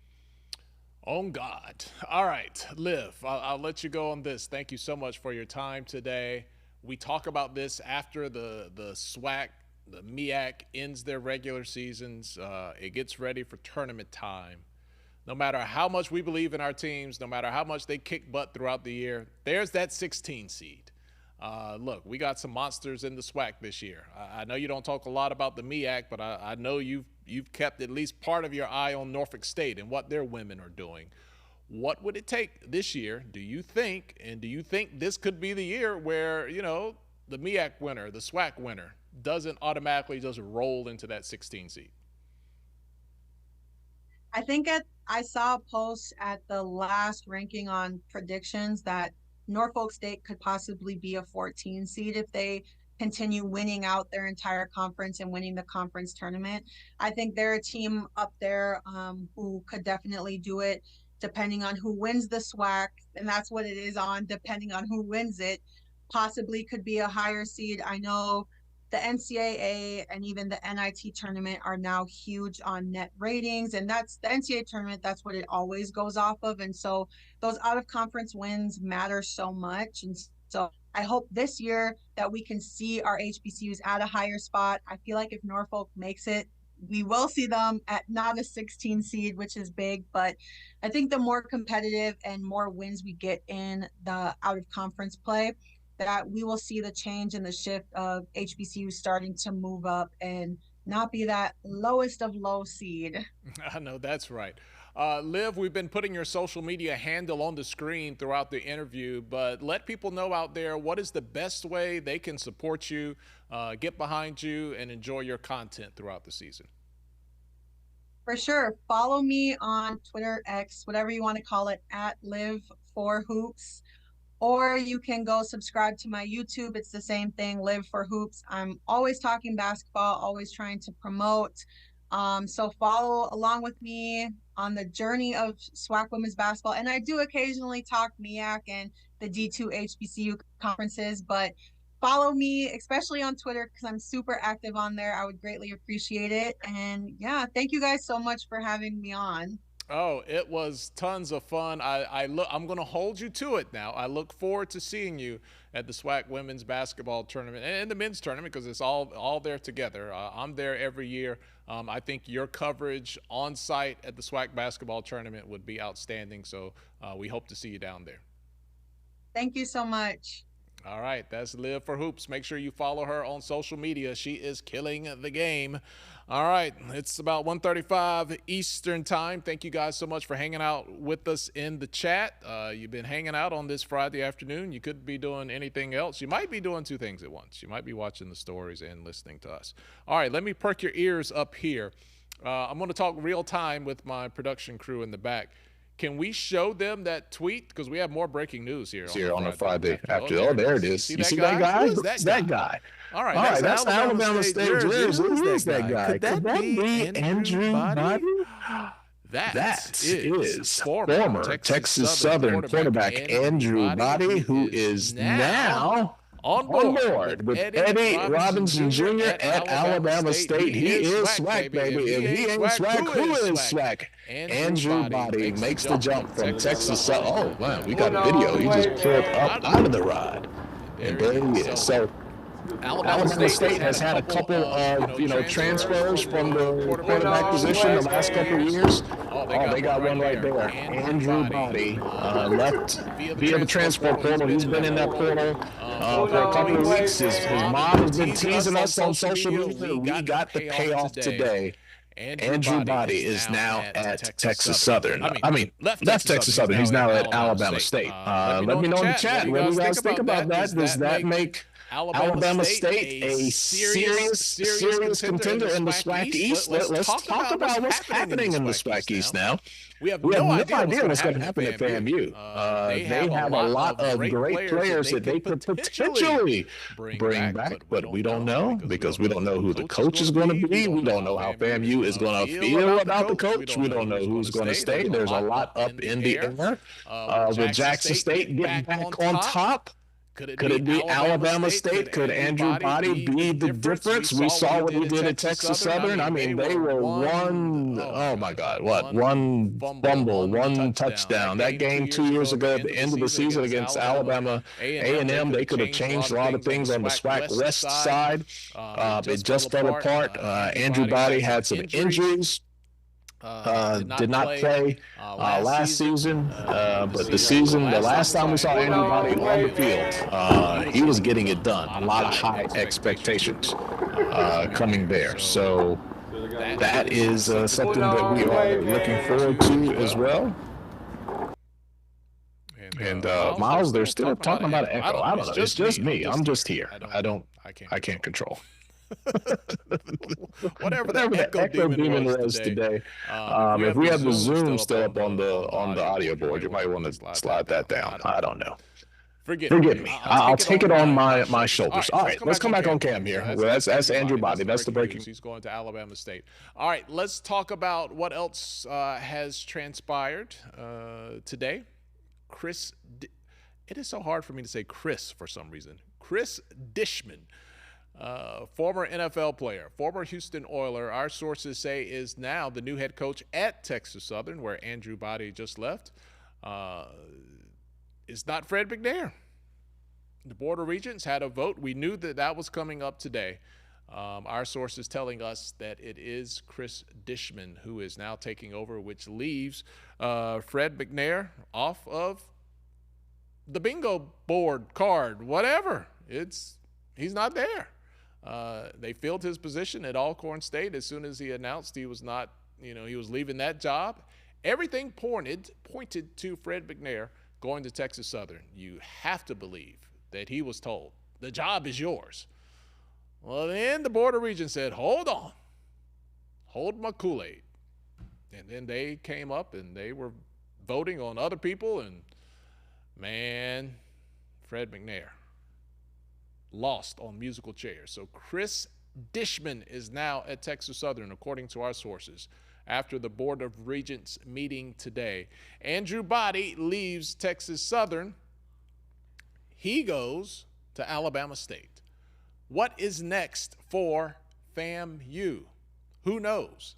If anyone knows, if anyone has some information for us, it would be Vaughn Wilson. Yeah, Vaughn. Woo! Vaughn, baby. It is Tan, rather, joining us. There, look, boy, look at you. Where have you been? Did you go to the Masters today, man? You been playing with Tiger today?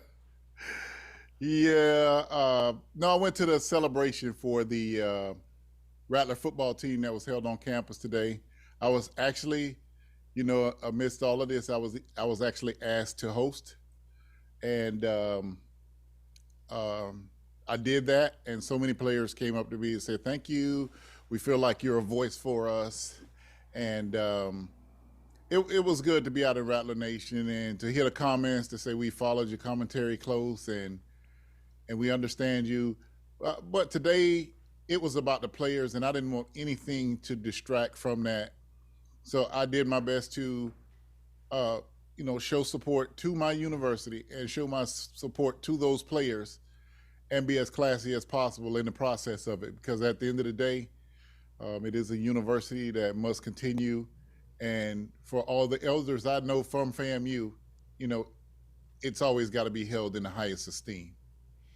Well, is there anything new that you can tell us on a Friday, January the 12th? We had news last night that Devin Rispris, the FAMU recruiting coordinator, is on to Colorado. We kind of had heard that a couple of days out, but it wasn't official, so we didn't jump the gun on it, but that comes out last night.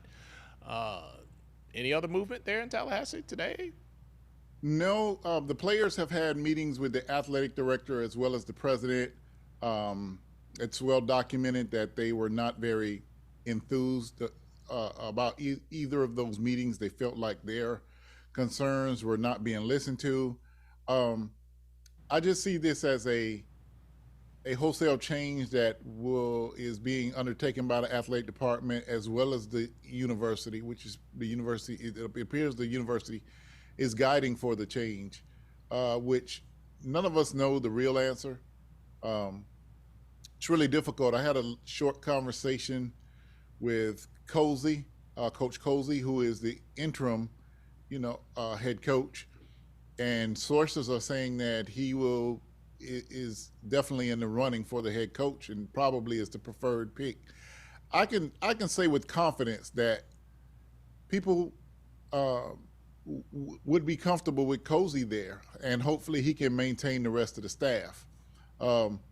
Obviously, alumni, in social media, you obviously saw the first choice is Billy Rowe, without question, among alumni and the boosters, those same people that, sent their letters to the president and the board of trustees. Their first choice is Rowe. I think Cozy could be a compromise. They've known each other since 6 years old. I mean, their alignment is so incredible and are great friends to this day, especially if Cozy were to bring Billy Rowe back on staff. That would definitely keep that momentum and keep some continuity in the team. I think that's the biggest concern that alumni have, is not breaking that continuity. And when they showed that Celebration Bowl highlight film that Josh Padilla and his team put together, it really was a moment where we all said, man, we were just there at the pinnacle. And now we've got a cloud of uncertainty over our head. How did we get here? Shea Simmons was there in the audience, there to support. She sat with the players, there to support them.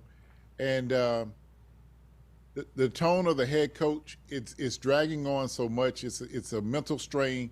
But I think on this Martin Luther King celebration, which today was the annual Martin Luther King convocation, followed by the celebration, which was amazing. Marching 100 there, cheerleaders there, FAMU High School there, some kids from Florida State High School, African American history class there, president, athletic director.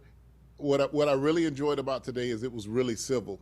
I had gotten so many indications that it might turn into a boo fest. And I experienced that, and nobody wants to experience that again. I had to experience that when I was sports information director, and Kellen Winslow and his infamous rant and boo, and him, challenging the crowd. That's all you got? You can't get any louder than that? It was, it was literally like a WWF moment when that happened with Kellen Winslow. So I went with my mind fully prepared that was a possibility of happening. But as I left, and people came up to me, that I like to thank all of those people that say they watch HBCU Game Day and read our articles online. So many people were complimentary of us for sticking to the facts and injecting, at time, our opinions with our op-eds. But so many people said to me, it was important to see you get up there and be civil. Listen, I'm dedicated to this school, the 4 letters, FAMU, the 2 colors, orange and green.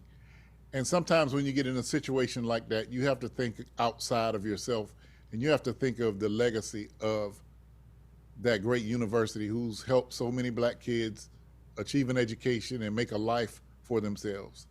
We may have differences, but the overall mission has to remain, and that's what's in the forefront.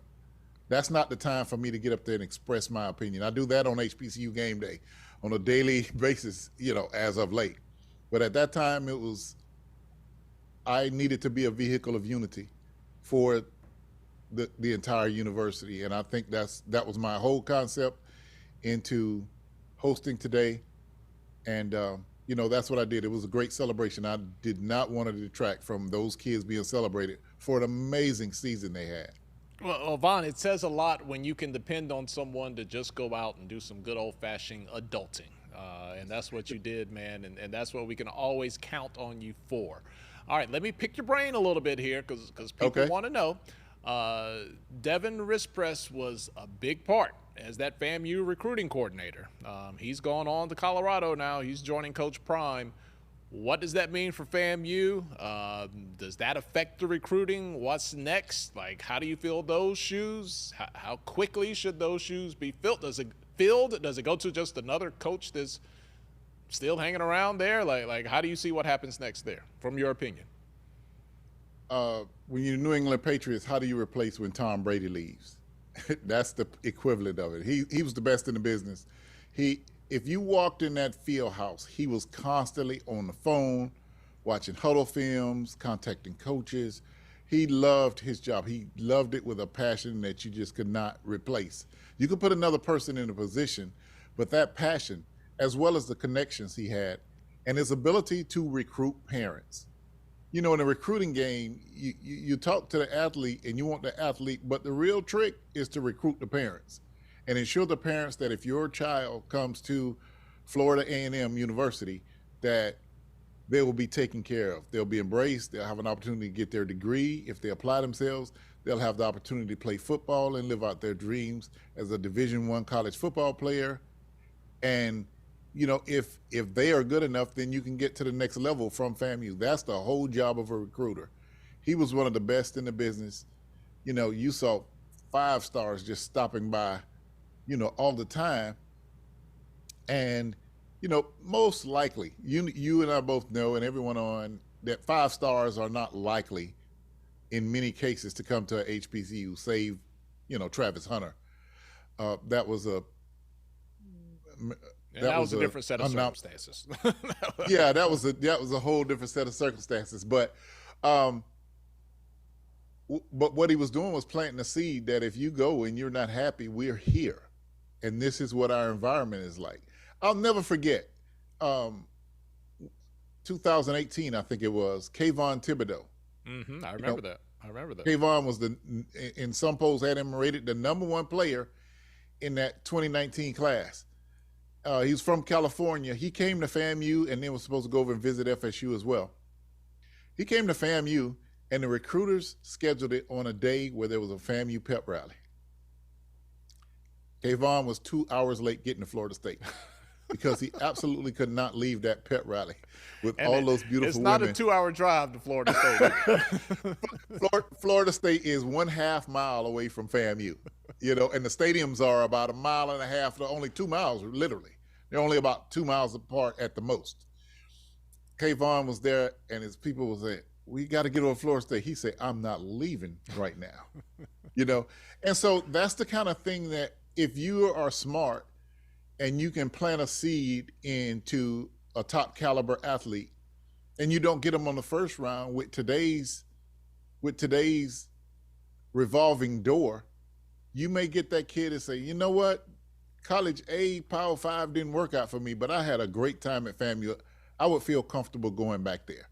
And so nobody did that in recent memory than Devin Rispress. Well, he will be missed, but everyone sent him love because, when somebody gives you their best, all you need to do is send him love. He gave FAMU his best, and now he's going on to a bigger stage, and I wish him well. But it is a loss for FAMU. The good thing about having Coach Cozy and Coach Roll in the mix, that South Florida connection is still there, which is big for recruiting. So it will be a big loss for FAMU, but it's not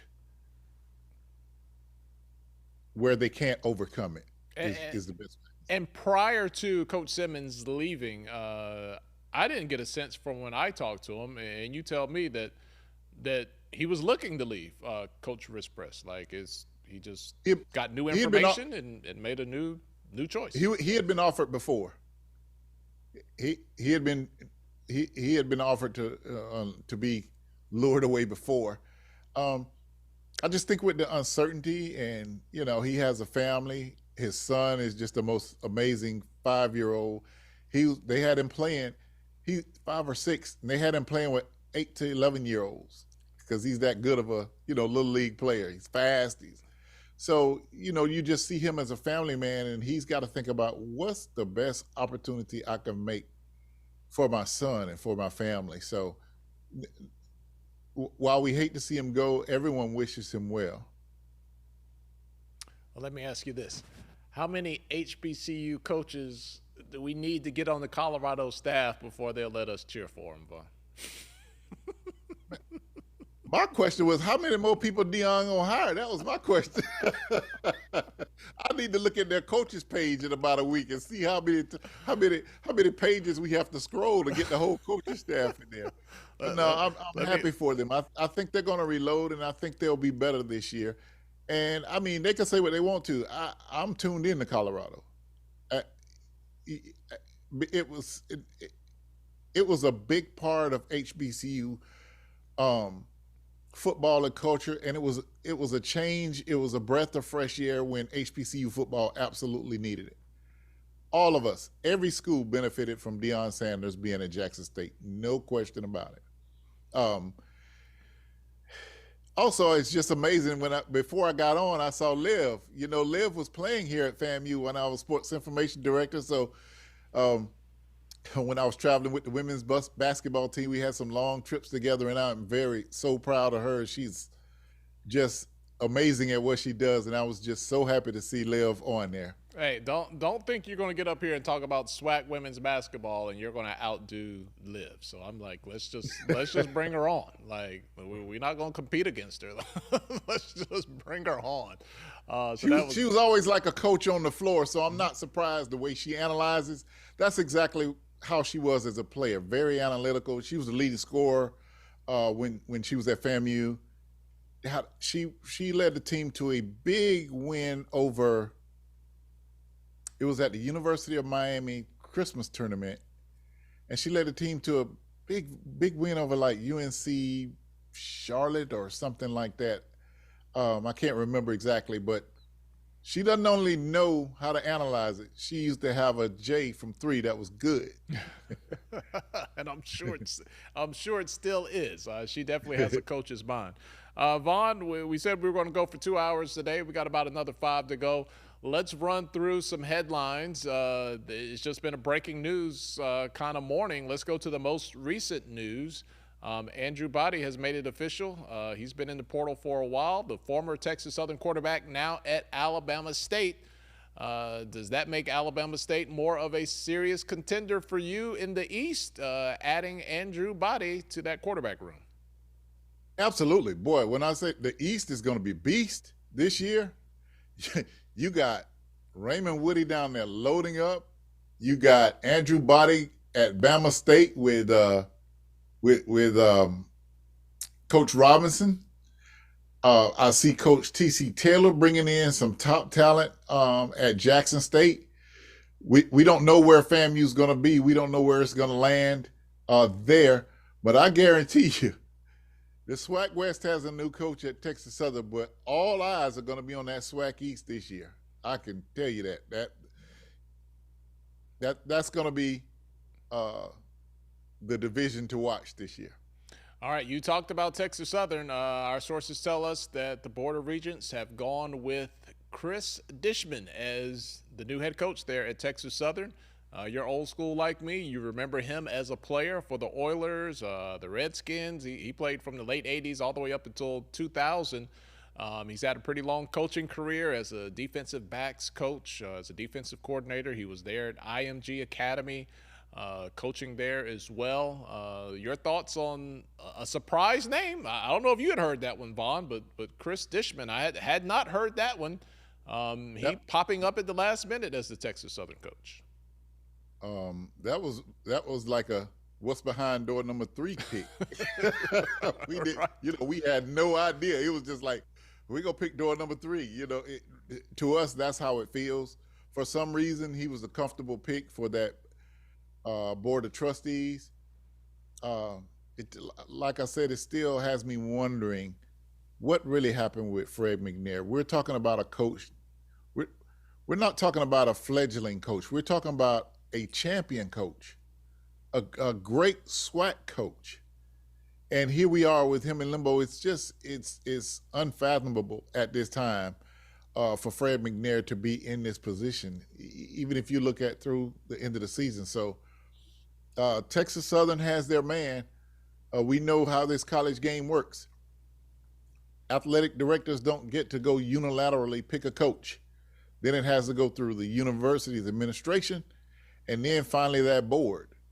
And so, you know, I think McNair may have checked 2 of the 3 boxes. It was just that third box for some reason that never could get checked. So trust me when I tell you, Fred McNair is going to land somewhere soft. I would undoubtedly believe that some FBS schools have requested him as a position coach and this sort of thing. So we'll see what happens with him. It's unfortunate to see a great coach exit the SWAC. You know, the conference is as good as the coaches, and McNair has been right there. So quite a shock. That is definitely pulling a rabbit out of a hat. I had not heard that name one time through all of this. Through all of the 3 previous rejection meetings, I never heard his name mentioned. No, it was the best kept secret in football coaching searches in 2024. And let me say that Texas Southern has made it official. We've been on the air for the last 2 hours. It was our sources kind of gave it to us right before 12 o'clock Eastern, and Texas Southern did release that as official right about the same time. So we got a scoop by just a couple of minutes, but it is official. Texas Southern made that announcement online about 2 hours ago. So that is a thing.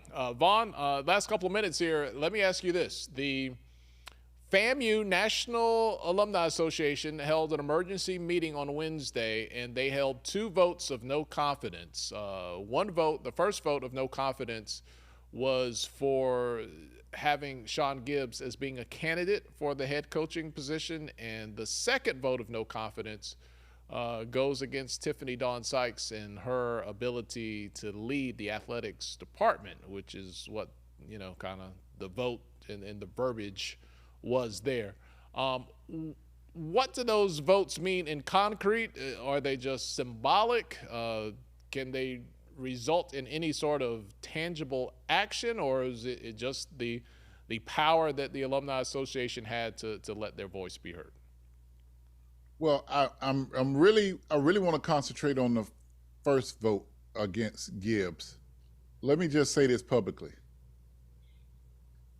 Even though I've said what I've said about wanting FAMU to hire internally, I absolutely reject making Sean Gibbs a scapegoat. He did nothing wrong. He's a respectable coach. And so it just, I just had it in my soul that, you know, when someone Googles Sean Gibbs, this article about him being voted no confidence of something he's so far removed from, you know, in today's society. So I do, as an individual, as a husband, as a father, as a professional, and understanding if something stained my resume like that I had absolutely nothing to do with, I do have heartache over that. I was not expecting that. I was on the call. You know, I'm obviously not a member of the FAMU National Alumni Association Board of Directors, but it passed overwhelmingly. And I think this was more for the second ballot to get to VP Sykes than it was about Gibbs. I really, in my mind and in my heart, wish Gibbs was not even connected to this vote, because, like I said, he's done nothing wrong, and now he gets he's vilified in the FAMU world because people were upset about the decisions of the athletic director. So I do want to say that publicly. Sean Gibbs is an amazing coach. He's won 16 games in the last 2 years. There's only going to be a handful of coaches that pull that off every year. He's an responsible for Tariq Cohen, the best running back in this modern era of HBCU football by far, and was on the ride for them with their championships. So I just want to make sure I don't leave this broadcast without saying Sean Gibbs is a good coach. Sean Gibbs has done nothing wrong to FAMU or the alumni. This was a circumstantial casualty of disgruntled alumni. Was that vote powerful enough to eliminate him from all consideration, or was it not that powerful? Was it just? Well, we talk about those three tiers. You got the athletic director can make a selection, the president can make a selection, which from everything I hear, both of them are on board with Gibbs. But when the boosters and the FAMU National Alumni Association come out, that's going to tell the board they're not going to support this coach. And the board charges the athletic director with being able to make budget, and a big part of that is fundraising. And so taking the people that you raise the most money from out of the mix, or getting a partial effort from them, a trustee is going to say, this is not going to work if they're not going to have the support, because we can't be in a deficit in athletics. And yeah, so it's gonna be like the Fred McNair situation. They passed the first 2 of 3, but that third hurdle is, in my opinion, is very, very difficult to pass with those votes. So it may not have a direct impact of him going forward and being presented to the Board of Trustees. But I think with the board charging the athletic department and the university for keeping a balanced budget, knowing that a major portion of their budget comes from those same alumni and those same boosters, it's going to be a hard line to toe. And the vote of no confidence to the athletic director, in your opinion, what does that mean moving forward? I think if it appears that the president and the athletic director are on the same page. The president is her boss. The board only can approve or disapprove her contract. They can't get into personnel issues. That is strictly on the president. It appears the president and the athletic director are on the same page. So there is no threat to her position from that. It's no threat to her position, but her threat to her overall standing, just like I said, when you have that on your record and you Google Tiffany Dawn Sykes and you see that, that's a stain that won't go away. Everything goes away. Yeah, I wouldn't say it won't go away, but it would definitely be a nuisance for right now, for sure. A pain in the I don't mean it'll define her career. I don't mean that. I'm just saying Google, once it's on Google, it stays there forever. So anytime somebody Googles her name, the latest articles is what's going to come up. So well, she's got a long road to get some positive news to push that down, push it down. Right, right. What type of timetable, if at all, you're connected? How long do you think this goes before we get some answers, some resolution on who the next head coach is going to be, no matter who it's going to be?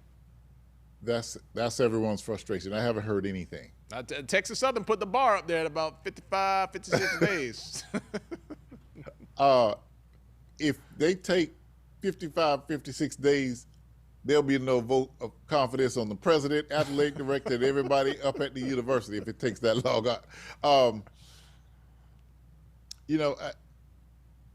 I don't know exactly when that portal opens back up.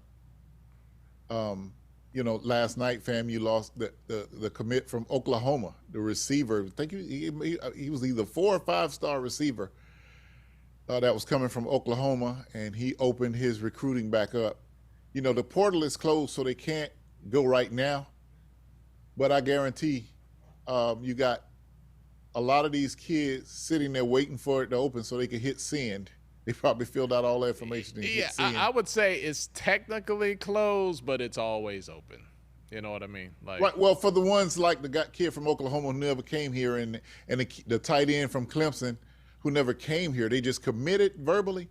They can continue to do whatever they feel like doing. So he committed, the tight end that initially committed to FAMU, the Clemson tight end, went to Virginia, University of Virginia. The kid from Oklahoma, the wide receiver, that was 4.3 speed, good sized kid. Last night he said after consideration of, recent events, he's reopening his search for a college, for a home. That's going to happen more and more the more this drags out, which is why time is of the essence, so that these coaches can try to reconnect with these kids who were committed to coming here and nail down the kids that are here. There's a good core of players still at FAMU. No doubt about it. FAMU was returning a good team, and with the additional commitments and signees, it was going to make another run at it. So it'll be interesting to see how fast they can do it, because time is of the essence. Every day that they're not hiring coach, they're losing kids. Well, in the comments, they're talking. Merch Pack says, we want to back AD Sykes. We have to work together and communicate. Simple as that. Our guy, Mayor Talib, whenever you hear the song, it's game day. That's Mayor Talib on the mic. He says Larry Robinson, talking about the president, needs to be more publicly communicative about everything. So they are, Merch Pack comes back and says, kids are afraid if the program is unstable, and right now we are the definition of unstable. So, man, it's amazing, Vaughn, because there's so many, things to, juxtapose your search against. A lot of NFL coaches are, let go on this past Monday, and we see that some programs move fast. Some organizations, Falcons, are taking forever. They got their whole process. We saw Nick Saban just retired at Alabama. How quickly will they move to find a coach? So what I like all about across the world of football right now. What I love about Alabama's athletic director's statement was basically like, we applaud Coach Saban. I'm going to do a search. The next time you hear from me, I will be announcing the head coach. Well, listen, that's about as much communication as you need. It's cut and dry, because his job is on the line to actually, get the coach. And while he says you won't hear that publicly, I guarantee you he'll consult with his boosters and big donors, and they'll know. They'll be on board with it. Oh yeah, we saw this at Texas A&M. Texas A&M, they floated out somebody's name, and the boosters were like, Right. That name right. was So like, you best. All right, forget him. So while the athletic director is not making public comments to the general public, the stakeholders, where he gets his money, his boosters, and his big donors, they will be in the know of what he's doing. Trust and believe. I think Texas A&M had a contract on the table, and they pulled it back after they got their feedback from the focus group of the internet that that wasn't the man. Right. And ironically, that's what opened up the door for Willie Simmons, because the Duke coach goes to Texas A&M. Texas right? A&M. Yep, absolutely. Manny Diaz goes to Duke. Willie Simmons goes to Duke. He might not have made the move if the Texas A&M folks liked their first coach, which they didn't. I had my first conversation with Willie Simmons since our interview. I obviously did not call him because, I know he's getting adjusted in North Carolina, and he was glad I called, and he was glad we offered him the platform to say his piece before he departed. And so it was good to hear from him. It was refreshing, after the initial shock and disappointment that he was leaving. I got to root for the guy. He owes us nothing. He did what he was brought here to do. He brought back a championship, brought back the pride, and re-elevated the athletics department and the university as well. He understood the assignment on the highest of seven hills, and he definitely got the job done. Vaughn, this has been an incredible day, man. We've been on the air for 2 hours, about 2 hours, 15 minutes. We have talked about, let's see, how many guests have we had? We had 1, 2, 3, 4, 5. We had about 5, 6 guests. Some of them caused echo issues that I had to take the fall for. Vaughn, I know how you feel about your sound. They're texting me in the back. You got echoes. Like, I don't know. I'm just here talking. Am I echoing? No, I don't think so. Oh. They would let us know in the comments because they were letting us know. Hey, worst audio ever. But hey, it's the world of internet and Zoom. But thank you guys for hanging out because we're doing more live shows here in 2024. And let me tell you, when you go live, anything and everything could happen, and you have to react to it in real time and deal with it. And it's such a family, here at HBCU Game Day, they just tell us in the comments, all right, get it right, get it together. So they're part of the program as well, letting us know what's going on. So we had breaking news at Texas Southern, Alabama State last night with FAMU. It's, man, and we're trying to tell you about basketball. Football won't get out of the way. We're trying to talk about hoops. We had a chance to talk about SWAC women's basketball today. We got a big lineup for the men and the women on Saturday. So Vaughn, thank you so much, man. The last 2 weeks, you have really been on it, and I know you've been shifting hats. You're a journalist. You're a FAMU supporter financially and with your resources, and you're a FAMU fan, and that just comes with being an alumni of the school. So I know your heart has been all over the place the last 14 days or so. Well, that's why you all brought me aboard, to be able to bring different perspective and kind of an inside perspective when we have the opportunity. But it was, like I said, it was a great day and a day that I needed because, when you love a university or a school or college or university, we love our HBCUs. People go to other colleges, PWIs, they go to that college, but we really love. Our school is almost like a fraternity to us. It's almost like a family to us. So we're ingrained in it so much more, and so it affects us more. It's been a very draining last couple of weeks, very, very draining. But today was uplifting that we actually celebrated the kids because it's no fault of the kids. They did what they were supposed to do.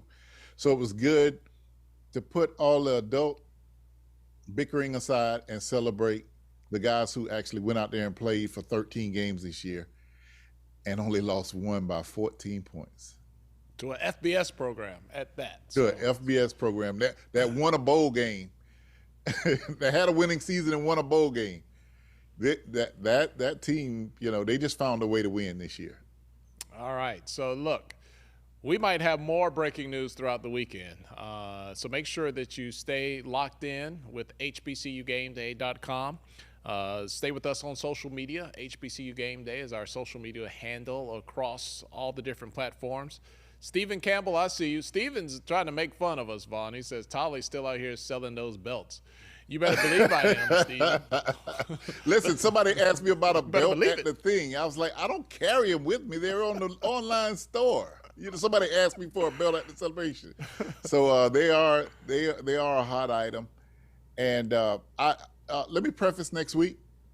I'm working through the weekend. I started last night. I will be posting a story on Monday all about APR because there are so many misconceptions about it.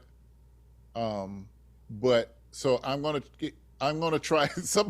Somebody in one of the comments, when they make comments on our articles that we write, it comes to us in an email. Someone said my article about Billy Joe. They say this article is too long. But hey, you can just stop reading.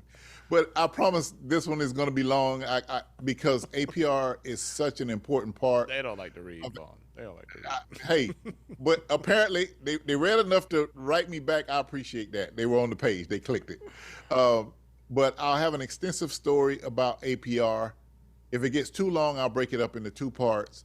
But I think I'm actually going into every schools in Division I who are playing football, going into their staff directories and seeing how many people they have dedicated to academics and compliance. Each school is very, very interesting.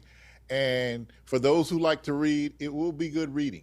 And if you don't know anything about APR, my job is to kind of train on what APR is, who does it well.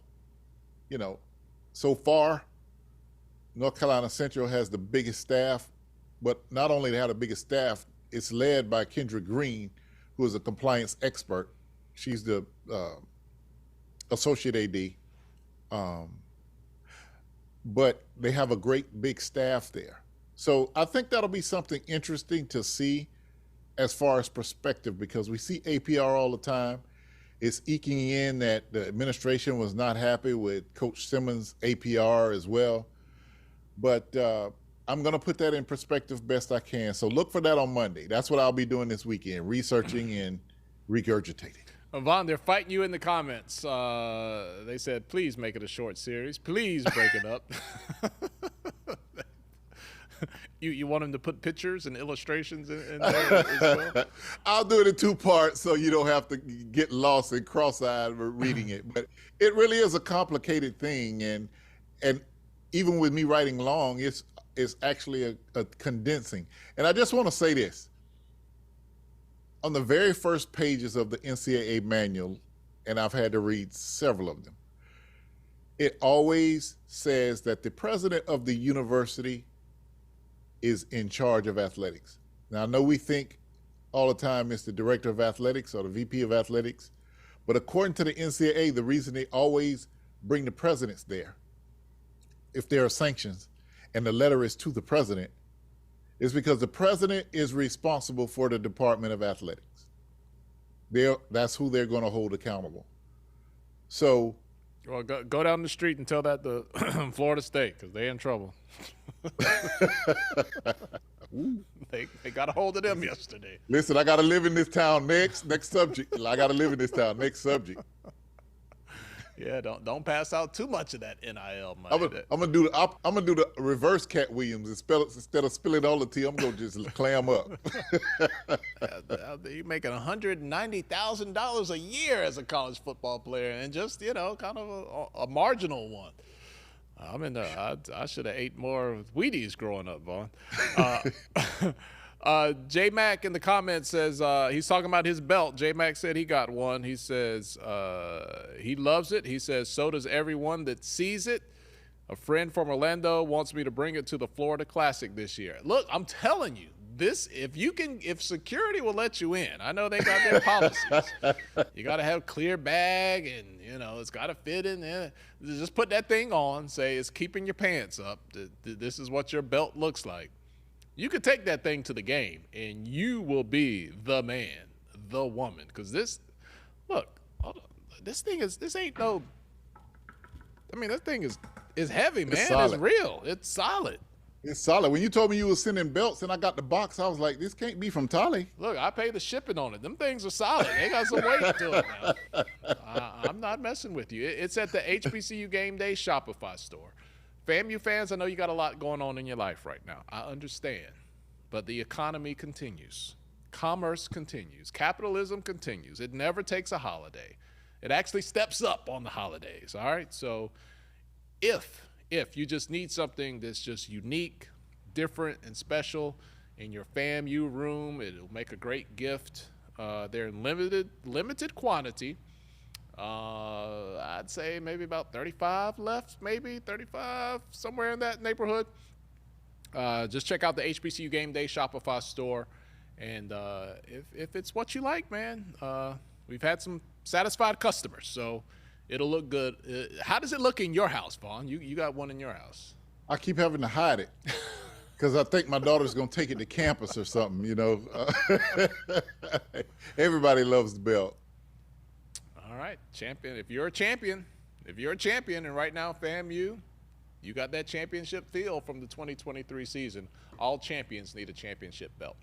All right, Vaughn, I'm hungry, man. I'm just going to keep it real. We've been talking for a while now. Oh, yeah.